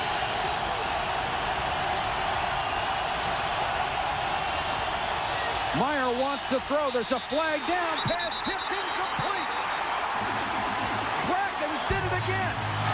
but this play is not going to count. They are saying Seattle moved early, and it will go back 5 yards. There is no play before the snap. False start on the right guard. 5 yards, still 4th down. You know what's wrong with that rule? What just happened? Jacksonville made a great stand, would have had the ball. Instead, Seattle gets 4th down over. I know, they do that all the time, but I mean, down there, you're going to get some kind of movement. There's the big guy right there, Graham, number 77. Watch.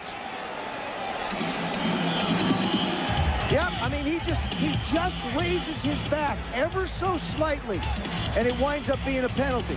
And now you've got to go for the field goal. This is the problem I have with that sequence of play calls. Run, run, run, forced to do something different. If you try a little play action somewhere in the middle, you can create a little opportunity for yourself.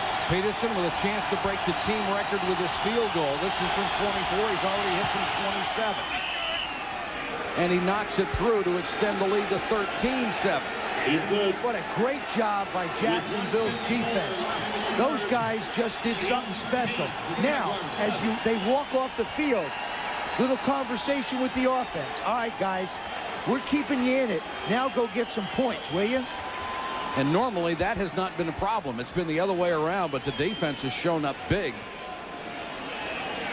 Well, the young guys have come up big there. The NFL's best pregame show, NFL Countdown, now on Saturday and Sunday at 11:30 a.m. as Chris Berman and the gang preview all the action. Then at 7, it's prime time. You'll see all the highlights of all the day's games. And at 8 p.m., we'll have the AFC's best, Denver Broncos, as they take on the Chargers.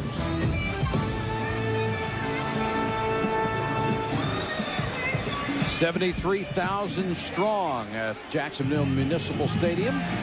Whoa, Somebody brought their pet. Is it a full moon? Did I miss this here or what? That's what they're shooting for. They need to win this one, need to win next week, and need some help from somebody. Right now they're down by 6 points with 1:54 to go, third quarter. Well, sometimes it's a stretch to come up with an ESPN sign, isn't it? Yeah, but there it is. I think that's probably the classic right there. Oh, these guys deserve to get on. They can't change seats, though. Bucky Brooks deep to receive the kick from Peterson. Low line drive. Brooks at the 12. Got a seam up the middle. Across the 40 to the 43-yard line.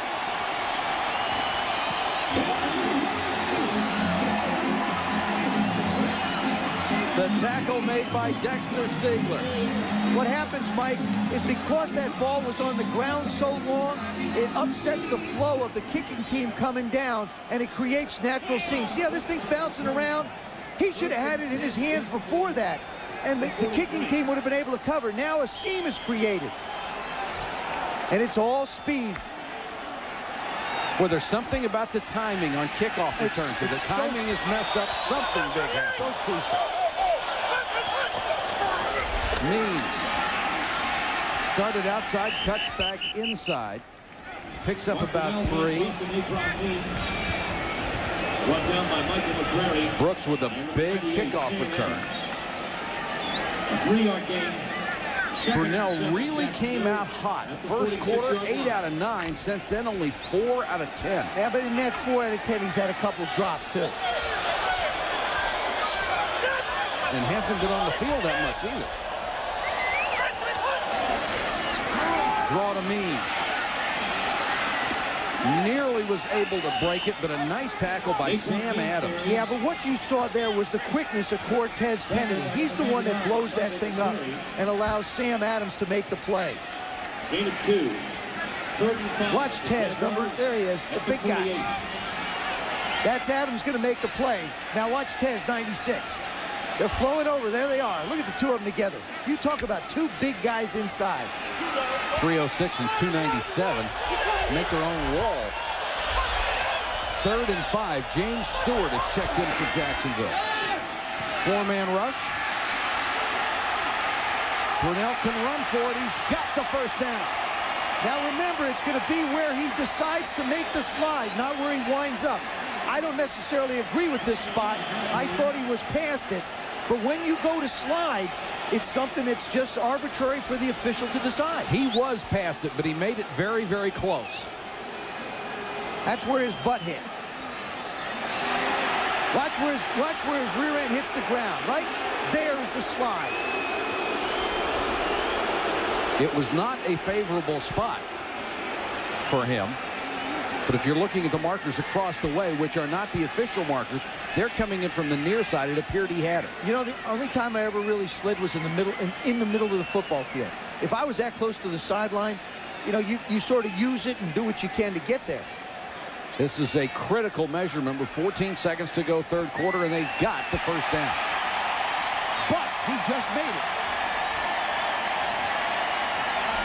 A pun from my broadcast partner.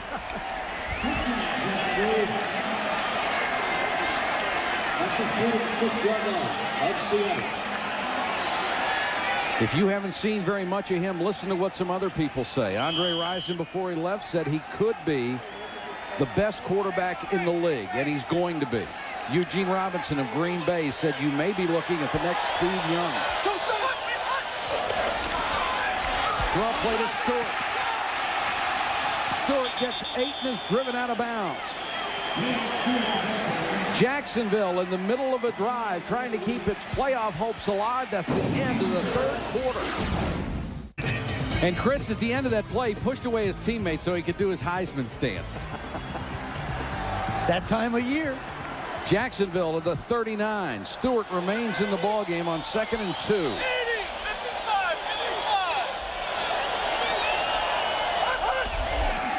Comes the blitz. Brunell going for it all. Smith. Caught it!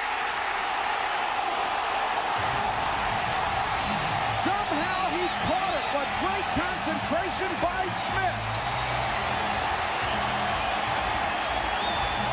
The flag appeared to be against Seattle for interference.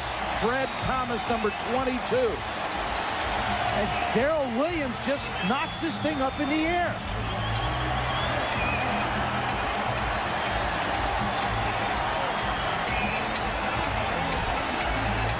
A 39-yard bomb from Brunell. See, now you got to get the other officials in. This is what you got to do. You got to get a couple officials to get away from the conference. Pass interference. Number 33 on the defense. Penalties declined. Touchdown. Darrell Williams, he was back there with Thomas. Both Fred Thomas and Darrell Williams are still down. This ball hangs in the air a little bit. Brunell waits a little bit long to let this thing go. As the play comes down, that's Fred Thomas going up to make a play. It hits him right in the head. Great concentration by Jimmy Smith. Watch this. I don't know. It was before that. Yeah, well, it had to be. The flag was thrown well before that with the coverage by Fred Thomas. But what great concentration. Fred Smith has got this. Or, excuse me, Fred Thomas hits him in the head, and Jimmy Smith just stays with it. The contact came at about the 5-yard line. And Brunell was throwing into a breeze of about 10 miles an hour. That's Thomas, who is still down. There's the free safety Williams, who leads the club with 5 interceptions, a career high, nearly had his 6th.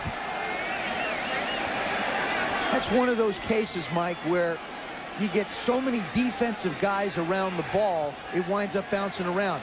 One of the classic examples of that was in the Denver-Minnesota game, when Ed McCaffrey wound up with a bouncing ball just like that down around the goal line that allowed Denver to beat Minnesota.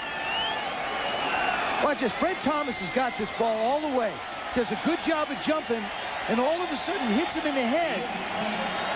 And then Darrell Williams takes him to the ground, and Jimmy Smith is still the one left standing. Just tremendous concentration to keep his eyes on that football, and has his 2nd touchdown pass of the night. Thomas able to go off under his own steam, and Jacksonville can take the lead with the extra point.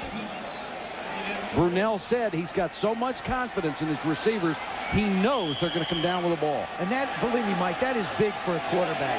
and you make a throw, and you know that your guy's either going to catch it or not, so let somebody else get it. Gives you all the confidence in the world. Hollis for the point after. And Jacksonville has taken the lead with 14:53 to go in the ball game. They need to win to stay alive in the playoff hunt.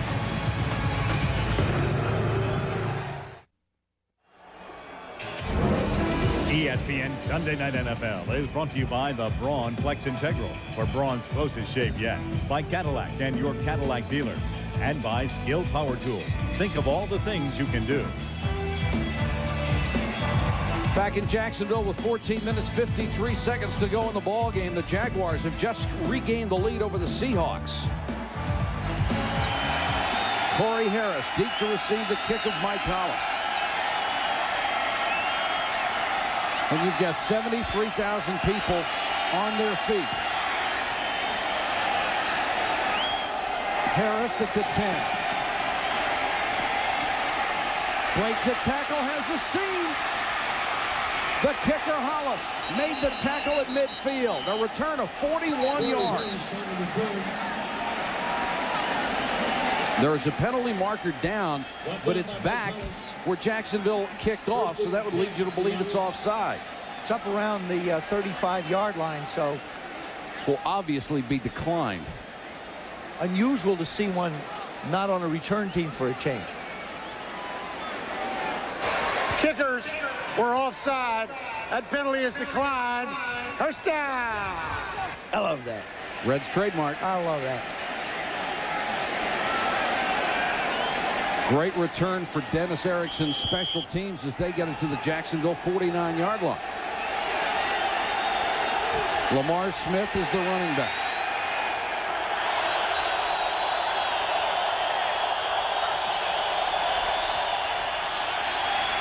Meyer with time over the middle. Galloway with a catch brought down near a first down.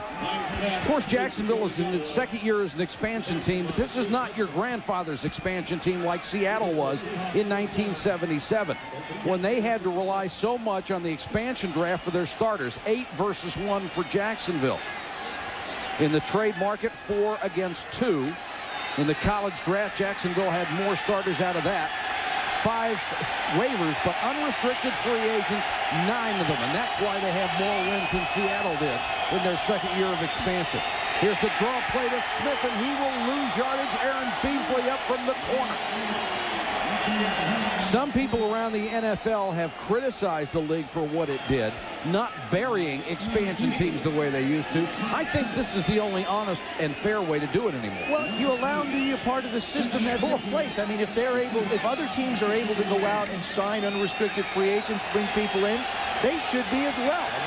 Make it fair for everybody. And it allowed them to build quite a ball club, as it did Carolina. Meyer short set, it's intercepted. Picked off by Brackett.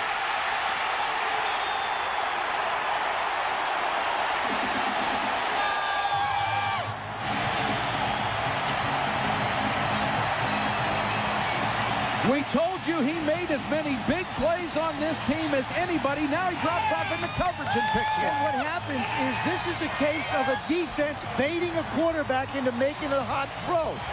Brackens, instead of rushing this time, they bring the safety outside. Brackens goes back because the wide receiver's got to run the quick break off. And that's great hands by a defensive end. There's Joey Galloway just sitting down in the middle. Brackens shows great hands. Jacksonville with great field position. They start at the Seattle 34. Brunell scrambling. Slides safe at the 20. That's just a case of great athletic ability. He froze Winston Moss in his feet. Put a red jersey on him, Mike, and he sure does look like Steve Young. Steve Young is on the right. There he is. He's back. He's set to throw. He takes off. And he's running. That's Brunell on the left. He sets, starts to throw, he takes off running. I mean, they look identical. And they will both kill you. Means Excellent defensive work that time by Seattle. Terry wouldn't let him get outside. We saw Jacksonville's defense come up big in the red area and also down around the goal line. Now it's Seattle's defense's turn. Early in the game, when Jacksonville got down in this position, Brunell took a sack, and it took them out of field goal range. It's the one thing he won't want to do now. If he is, he's going to have to throw the ball away when he goes back to throw. Points are too precious here with 12:06 to go in the game.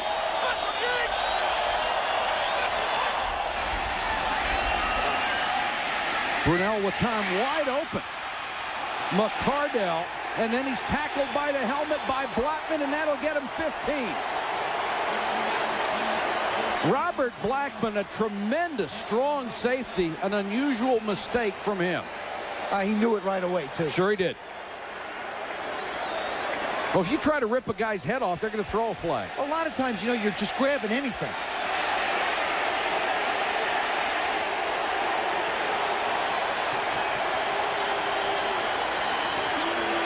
That's going to take him half the distance. Personal foul. Face mask by the defense. Half the distance to the goal. First down. Of course, the difference obviously being if you grab the face mask and let it go, it's a 5-yard penalty. If you grab the face mask and throw him down by it, like you see Blackman do right there, and then tear him down to the ground, that's 15. Or if his head comes out with the helmet. Stewart checks in as the running back. Brunell dumps it to Stewart on the screen. Not much blocking. He gets 2 yards out of it himself before Cortez Kennedy makes the tackle. That was not the prettiest screen you've ever seen drawn up. There's the classic where you take 5 steps, set, let the defense come to you and get it out. Then there's variations. There's like the quicker one where the line, instead of holding 1,001, 1,002, just takes a pop 1 count and then tries to get. It's almost like a half a sweep. This was the variation where the receiver had no blocking. Second and goal. Means. Big hole. Natron Means inside the 2. Blackman with the tackle.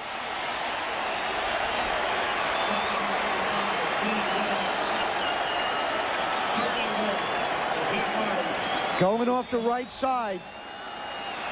There it is. They do a good job. They let Sinclair come up the field, and then they let him create his own void. Third and goal for Jacksonville. They lead by a point. See, I think here, this is where Brunell's ability is so valuable to the offense. You don't know, you've got to defend the whole thing because he can run. Jacksonville uses a timeout. 10:22 to go in a 1-point game. Make the playoffs. They also need an Indianapolis loss at Cincinnati, Buffalo to lose twice, or Kansas City to lose at Buffalo. Any one of those 3 scenarios, if they win their last 2, they are in. And keep in mind, they have Atlanta here in Jacksonville next week. And if you get that situation and you can't beat the Falcons to get in, you probably don't deserve to go. Cortez Kennedy and his mates trying to make a goal line stand. Brunell to the shotgun. Quarterback draw.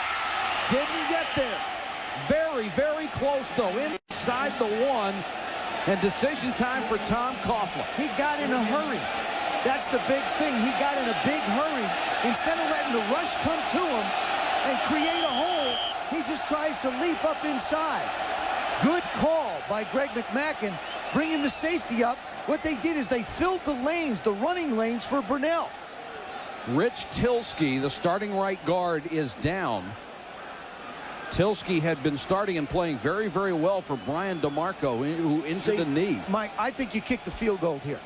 You give yourself a 4-point lead, all right? That means that Seattle's got to score a touchdown to beat you, or 2 scores to beat you. Right. So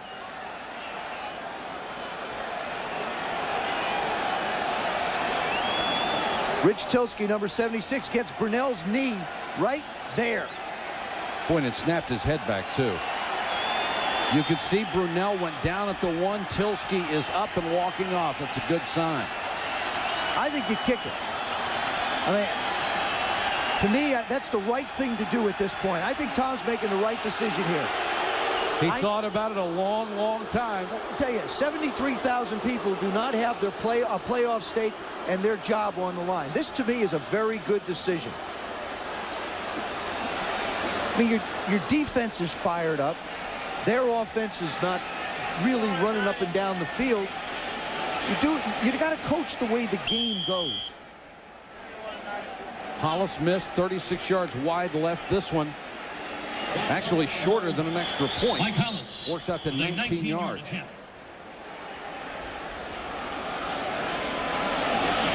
This would give Jacksonville a 4-point lead with 10:04 left in the game.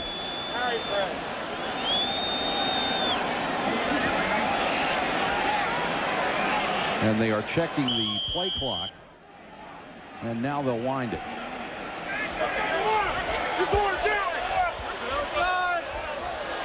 The punter, Brian Barker, is the holder.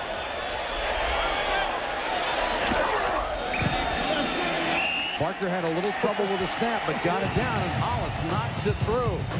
A sigh of relief on the Jacksonville sideline. They're up by 4.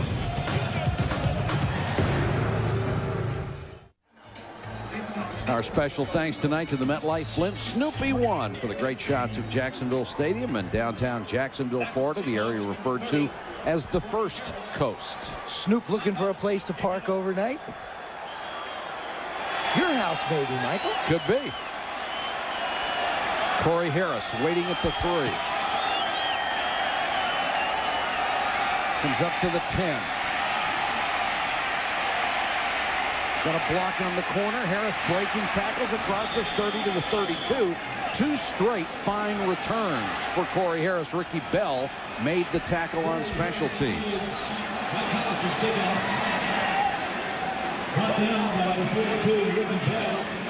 Our bronze storyline from Jacksonville. The Jaguars with a 4-point lead. Joey Galloway has been held in check as a receiver, but he had a 51-yard reverse.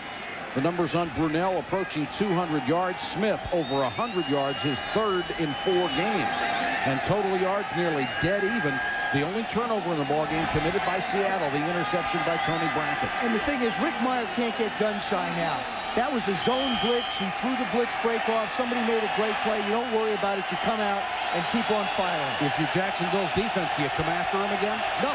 I think you do exactly what you've been doing. Smith got 10, maybe 11 yards. But I'll tell you one thing you do if you're Jacksonville's defense. You do a much better job of tackling running backs. Smith has really just left people in his wake, as well as Chris Warren, all night.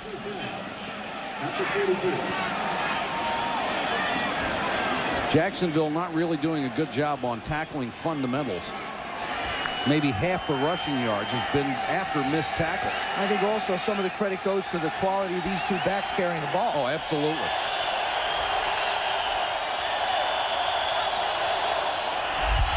Myers short set, can't find anybody. Brackens got him at the sideline. Clyde Simmons was also over there. Man, can he run. Oh, he's tough. Tony Brackens has got a motor that's on high.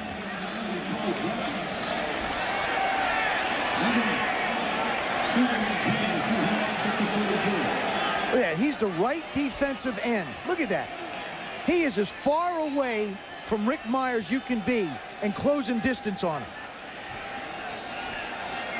Brackens this year with 5 forced fumbles, 3 fumble recoveries, 9 tackles for loss, 6 sacks, and he had an interception tonight. Smith. Brackens can't get him, but got enough of him to bring him down. He's covered by Kevin Hardy.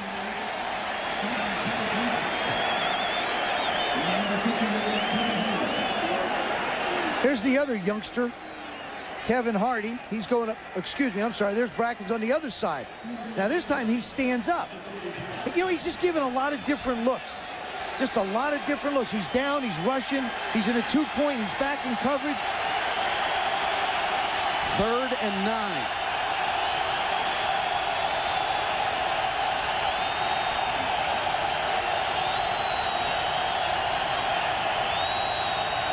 Here comes the blitz. Meyer unloads, incomplete. saw the blitz coming, continued his pattern. Beasley nearly had an interception but fell down, and Aaron Beasley is hurt. I'll tell you, if you're a quarterback and your receivers don't see what you're seeing and do what they're supposed to do, you look terrible, but it's not your fault. No, Ricky Prohl never turned around. What's the inside receiver right here? Ricky Prohl, he's got to run that.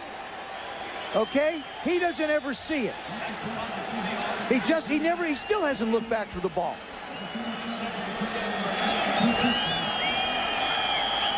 Tootin, who has punts of 43, 42, and 42 to kick to Hudson.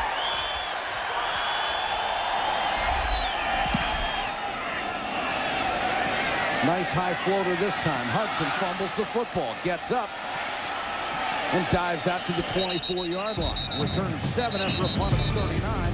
Oscar Gray makes the tackle. It's a shame we've already voted for the Pro Bowl. Tony Brackett might get to go.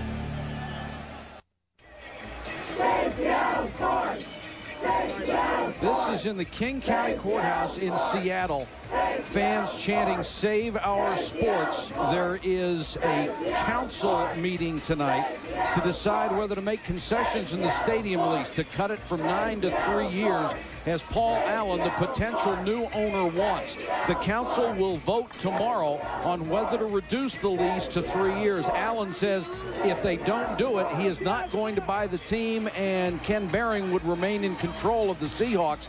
And he has expressed every desire in the world to move the Seahawks franchise out of town. And I'll tell you one thing, if they lose the team, it's going to be a long time before they get another one. Natron Means. Nice, solid run out to the 28-yard line. Joe, we have traveled all over the country. We have seen it time and time again where a city doesn't want to do, rightly or wrongly, what it needs to do to keep a franchise, and they lose it, and then they go out and spend $150 million more to get another one. Yeah, I think it's good that they're having a town meeting. It's good that they're sitting down talking about it to decide what the future is going to be, because they're talking about the future of sports in Seattle, not just a complex or a structure. 2nd and 4. Brunell. McCardell makes the catch at the 38-yard line, first down. Keenan McCardell, formerly known as Keenan McCardle. This is a good, just inside post. He comes inside hard, keeps running. Again, the ball's down low. Perfectly thrown ball. Going into a Pro Bowl. I asked him if he was hoping for the Pro Bowl or expecting it. He said hoping, and I'm very happy. Means right into the line for maybe a yard. In case you weren't with us early in the ballgame, his dad wrote the club a letter and said, "You're mispronouncing my son's name. It's McCardell, not McCardle." He never told the team. It didn't matter to him. He's, I'm too busy playing football. We're going to do what Dad wants. That's right. You know, you talked about the Pro Bowl balloting. He said when his name was announced, he wanted to do like they did on The Price is Right. Run around the room, shaking his head, screaming and yelling. He really contained himself, but he said it was just an unbelievable experience. He was speechless. 2nd and 9.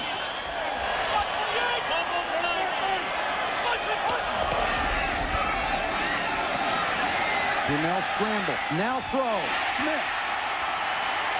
What a move to get away from the first tackler. Picks up a couple of more yards to the Seattle 44. And Mike, that's the maturity of Mark Brunell. Last year he said he tried to force the ball into places, and also that when he felt an opportunity to run, he would take off and run. Now he's more patient. Sets in the pocket, sees the opening. That's a big opening, but just buys enough time to make a throw. Smith tonight, 8 catches, 125 yards. He's up to 1,170 for the season. Last year he caught 22 passes as a backup. Another rising star. Back to Means on first down. Tries to break it outside, and he will lose a yard. Back to the 45.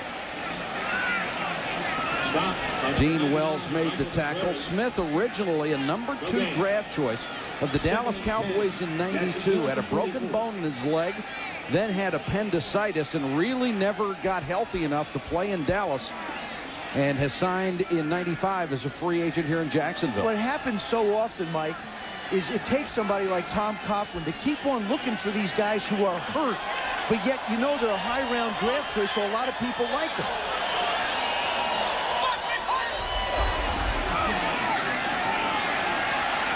Brunell over the middle. Mitchell, what a catch. If he can get his hands on it, he'll get it. And what a job by the offensive line. We told you this defensive front four of Seattle had 9 sacks last week against Buffalo. They have barely touched the quarterback tonight. And Tony Baselli has just taken it on his shoulders to say he's not going to let anything happen to his quarterback. Look at this job. Look at that punch. Hits him in the chest, not in the face. Now he gets away with that little bit of grab. Brunell just hangs in the pocket, and Mitchell just does a terrific job. That's his second great catch tonight. 4 wide receivers set on first down. Mitchell. Doesn't look like a tight end, does he? You know something? I like what Kevin Gilbride, the offensive coordinator, is doing. He's got Brunell under center with 3 tight ends. Now all of a sudden he goes shotgun with 4 wide receivers on 1st and 10 with his quarterback. If you're Seattle, you don't know what substitution package to bring in. You know, when they start talking about head coaches around this league, Kevin Gilbride is a guy who's young, inventive, and has proven he can handle any kind of offenses. He was really vilified in Houston because they ran a run and shoot. This guy can coach, and right now this guy is upset as Jacksonville has to burn another timeout as the play clock was running down.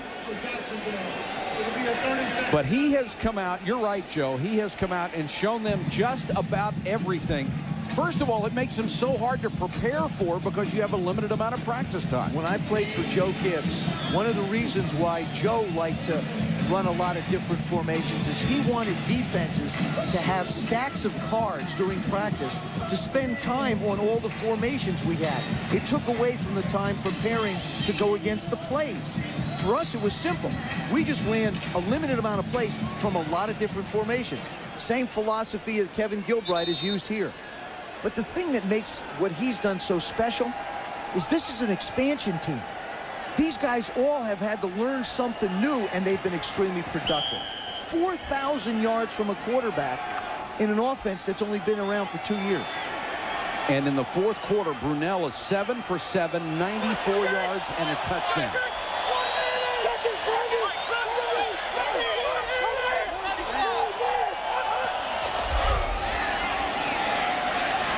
Brunell under pressure.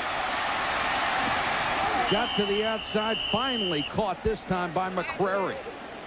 McCrary is the comic on the Seattle team. He tells so many different stories. My favorite, he says Elvis is frozen on a mountain. They're going to melt him down when the economy gets better. It's going to be an ugly sight if it happens. Yes, Mike Sinclair has been on the field the entire night. He is a Pro Bowler with 12 sacks. He has really been controlled by the Jacksonville offensive line. Leon Searcy in particular at right tackle. 3rd and 4. Draw play means he'll be stopped a yard or 2 shy, and Sinclair made the tackle that time. A field goal would put them up by 7. Jacksonville has done what they needed to do on offense. Tom Coughlin's made some good decisions going for points when he wants to. When he was down here last time, went for the field goal. Good. Now you add 3 more. Now the best that Seattle can do if you make this is tie it. Sinclair makes the tackle, and he is the injured player and is attended to with 2:52 left to go in the ball game. But of course, unless they go for a 2-point conversion. Which some teams said at the beginning of the year when they decided to go with the 2-point conversion, they said, you know, if we're on the road and it's a tough game, wouldn't do it. We'll go for 2 instead of going to overtime. Well, I think in Seattle's case, they got nothing to lose. I mean, that's, you know, in Coughlin's case, you want to keep this thing out of reach so they don't get a chance to do it.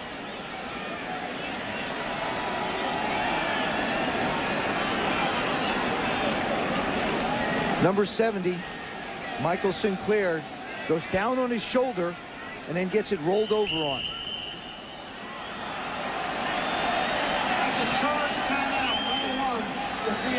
And that is a charge timeout to the Seattle Seahawks. And you could see Sinclair when he went down, that shoulder really buckled under him. Mike, you mentioned the offensive line of the Jacksonville Jaguars. That front four is so good that Seattle has. I mean, they've done a terrific job. Cortez Kennedy, Sam Adams, Michael Sinclair, Michael McCrary. They've done a terrific job containing it. Here are the NFC leaders in the playoff picture. Dallas at 10-5. Green Bay 12-3 with the best record in the NFC. Carolina 11-4. They have not clinched the division yet. Still in the battle with San Francisco. In the wild card part of it, San Francisco at 11-4, Minnesota and Philadelphia. So the teams are set. Those are the 6 that will go in from the NFC. The excitement is in the AFC with Jacksonville still being alive and leading right now by 4. The Redskins eliminated today. Arizona eliminated yesterday. I went through a season with the Redskins in '78. We were 6-2 the first 8 games of the season. Finished 2-6 the second half. They were 7-1. 7-1. Of course, Mike White out in Oakland can tell them a story about having a great first half of the year and having it fall apart. Hollis 1 out of 2. This one will be from 39 to give them a touchdown lead.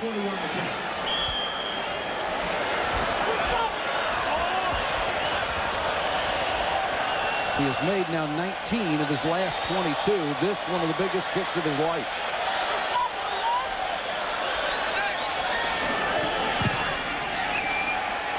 It's good. And Jacksonville with some breathing room. This means Seattle will have 2 minutes and 48 seconds to go the distance to tie it up.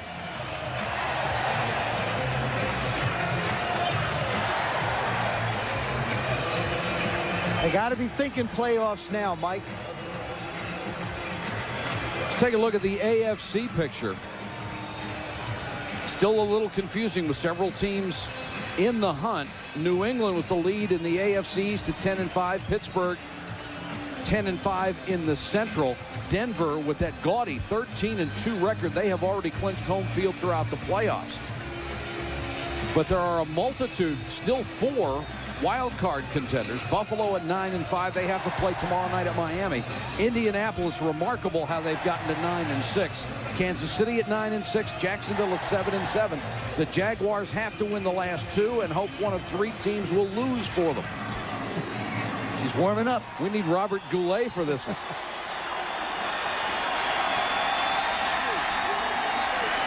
Denver put on a display today. They bounced back from that beating they took in Green Bay. Got back some of the momentum that they lost there. I think that's why they started John Elway. They needed to do that. I think they need to play him next week also. I do too. We'll be in San Diego for the Chargers and Broncos game. I think they want to keep it going because he'll have some time off once the playoffs do start. Hollis to kick to Corey Harris, who has had 2 consecutive big kickoff returns. Harris this time driven to the 4. To the 27. Let's check in with Mark Malone. Mike, Jacksonville rookie defensive end Tony Bracken's back in our Packard Bell spotlight. We showed you the impact he had with the tip balls. Originally, he was going to be used on 3rd down, but he's become an impact player. Watch this. Holds his zone with House Ballard. Then comes off and runs down. Great speed. Runs down Meyer for the sack. Watch this. Plays off Atkins. Strings the play. Gets Lamar Smith. No gain. And then, of course, the interception. This guy can cover as well. Backs off. I'll tell you, he is an all-around player as a rookie that is starting to make big plays and has been a big impact in this game. Mike? It's a little scary, Mark, to watch a 266-pound guy who can run that well.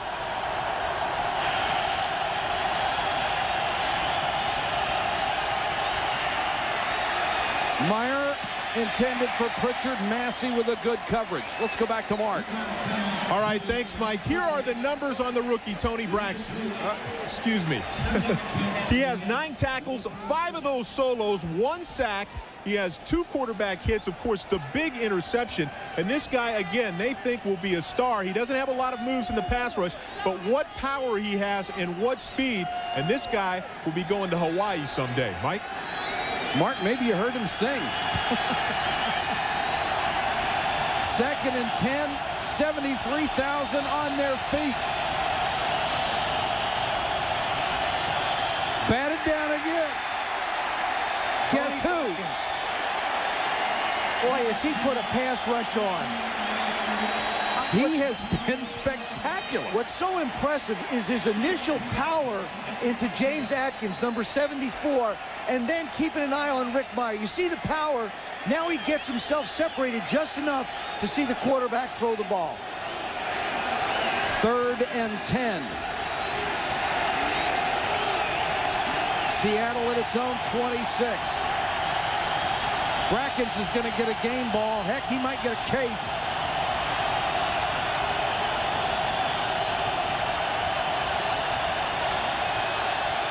In the flat to Smith. Good tackling that time. A solid job by Brant Boyer, short of the first down. Well, Mike, I just don't understand that play calling. You haven't gone deep all day. 2 minutes and 30 seconds to go. You throw the ball deep. Then you swing the ball out to the flat to your backs on 2nd and 10 and 3rd and 10. And Seattle, I think they have to go for it. I don't think they have the luxury of punting the ball away. Well, they just took their second timeout. I think they've sealed their own fate by taking their second timeout. Now they do have to go for it. If they punt it away, they'll never see it again. Well, even so, Mike, I still think they had to go for it. Even if they kicked it away, you still got to figure Jacksonville's going to sit on it and kick it back to him deep with no timeouts. Well, I agree with you, but what they did was exhaust their options by taking that timeout to talk it over. There was nothing left to talk over once they took the timeout.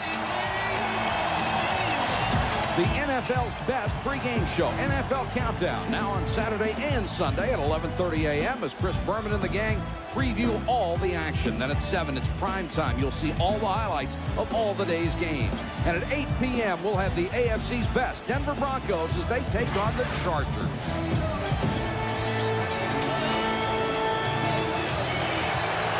It is a festive atmosphere. The play of this franchise's history coming up, 4th and 8.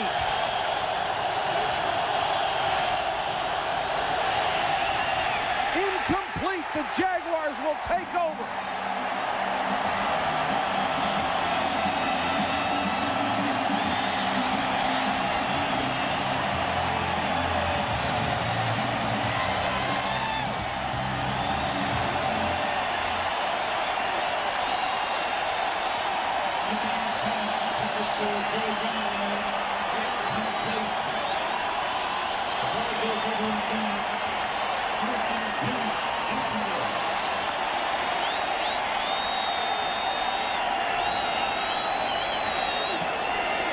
A standing ovation for the defense and the acknowledgement to the crowd from Lageman and Brackens. I think the offense has been extremely efficient when it's had to, and the defense has just made big play after big play.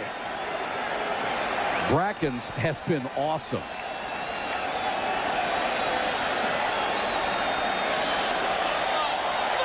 Seattle with 1 timeout left. They'll also have the 2-minute warning to kill it. Means. Hole up the middle. Natron Means to the 20. I think he might have broken that had he been not so concerned about holding on to the football. The 2-minute warning. Back in a moment.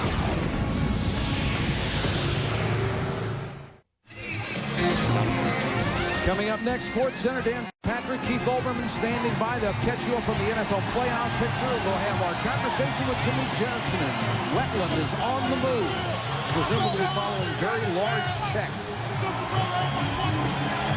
Brackens in a Lawrence Taylor-like performance.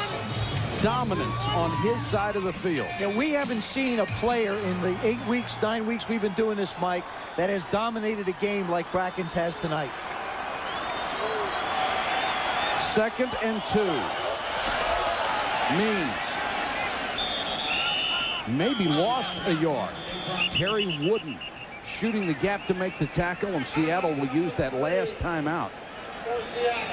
If Jacksonville does not get a first down, Seattle will get the ball back.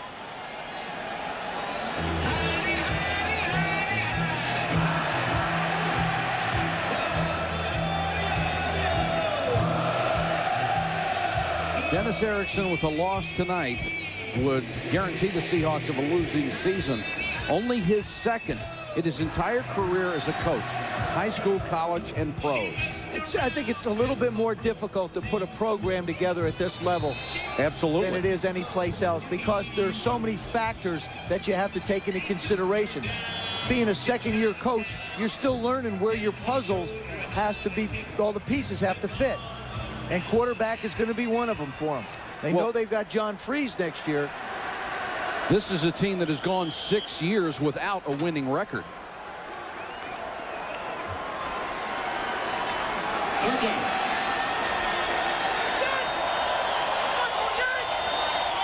Third and 4. Means. Natron Means very close to the sticks. Yeah, but you know, did you see what he did? Instead of running out of bounds, he knew exactly where the stick was. He was looking at it. As soon as he got there, he slid on down to stay in bounds and keep the clock running. And got the first down. A heck of a run by Natron Means, who's now up to 92. And just smart football. Watch his head.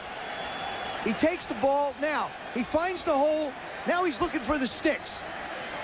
He's taking a look at the sticks. He sees exactly where he's got to go. There's the glance of the head, and he goes down to stay in bounds.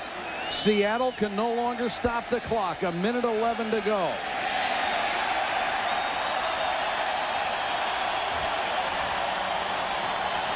And Tom Coughlin said, this is the most important game in the history of the franchise until next week, well, if we win. As was last week for him. Right? That's right. And the offensive line, led by Tony Baselli and Cersei on the other side, did a tremendous job. Lageman had a couple of big plays. Brackens had a couple of dozen big plays.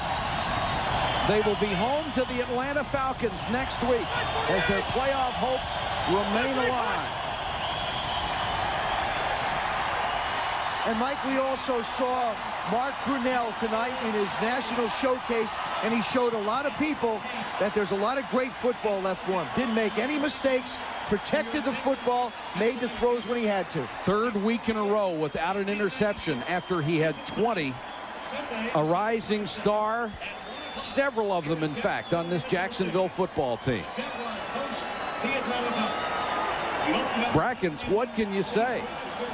He was a highlight film tonight. Our final score, Jacksonville 20, the Seahawks 13. Coming up next, Sports Center. Dan and Keith with the NFL playoff picture, our conversation with Jimmy Johnson, and Wetland on the move. For Joe Thiesmann, Mark Malone, and our entire ESPN crew, this is Mike Patrick. Good night from Jacksonville. This has been a presentation of ESPN, the worldwide leader in sports. Tony Brackens with a dominant performance for the Jaguars tonight. Sports Center is next in 30 seconds.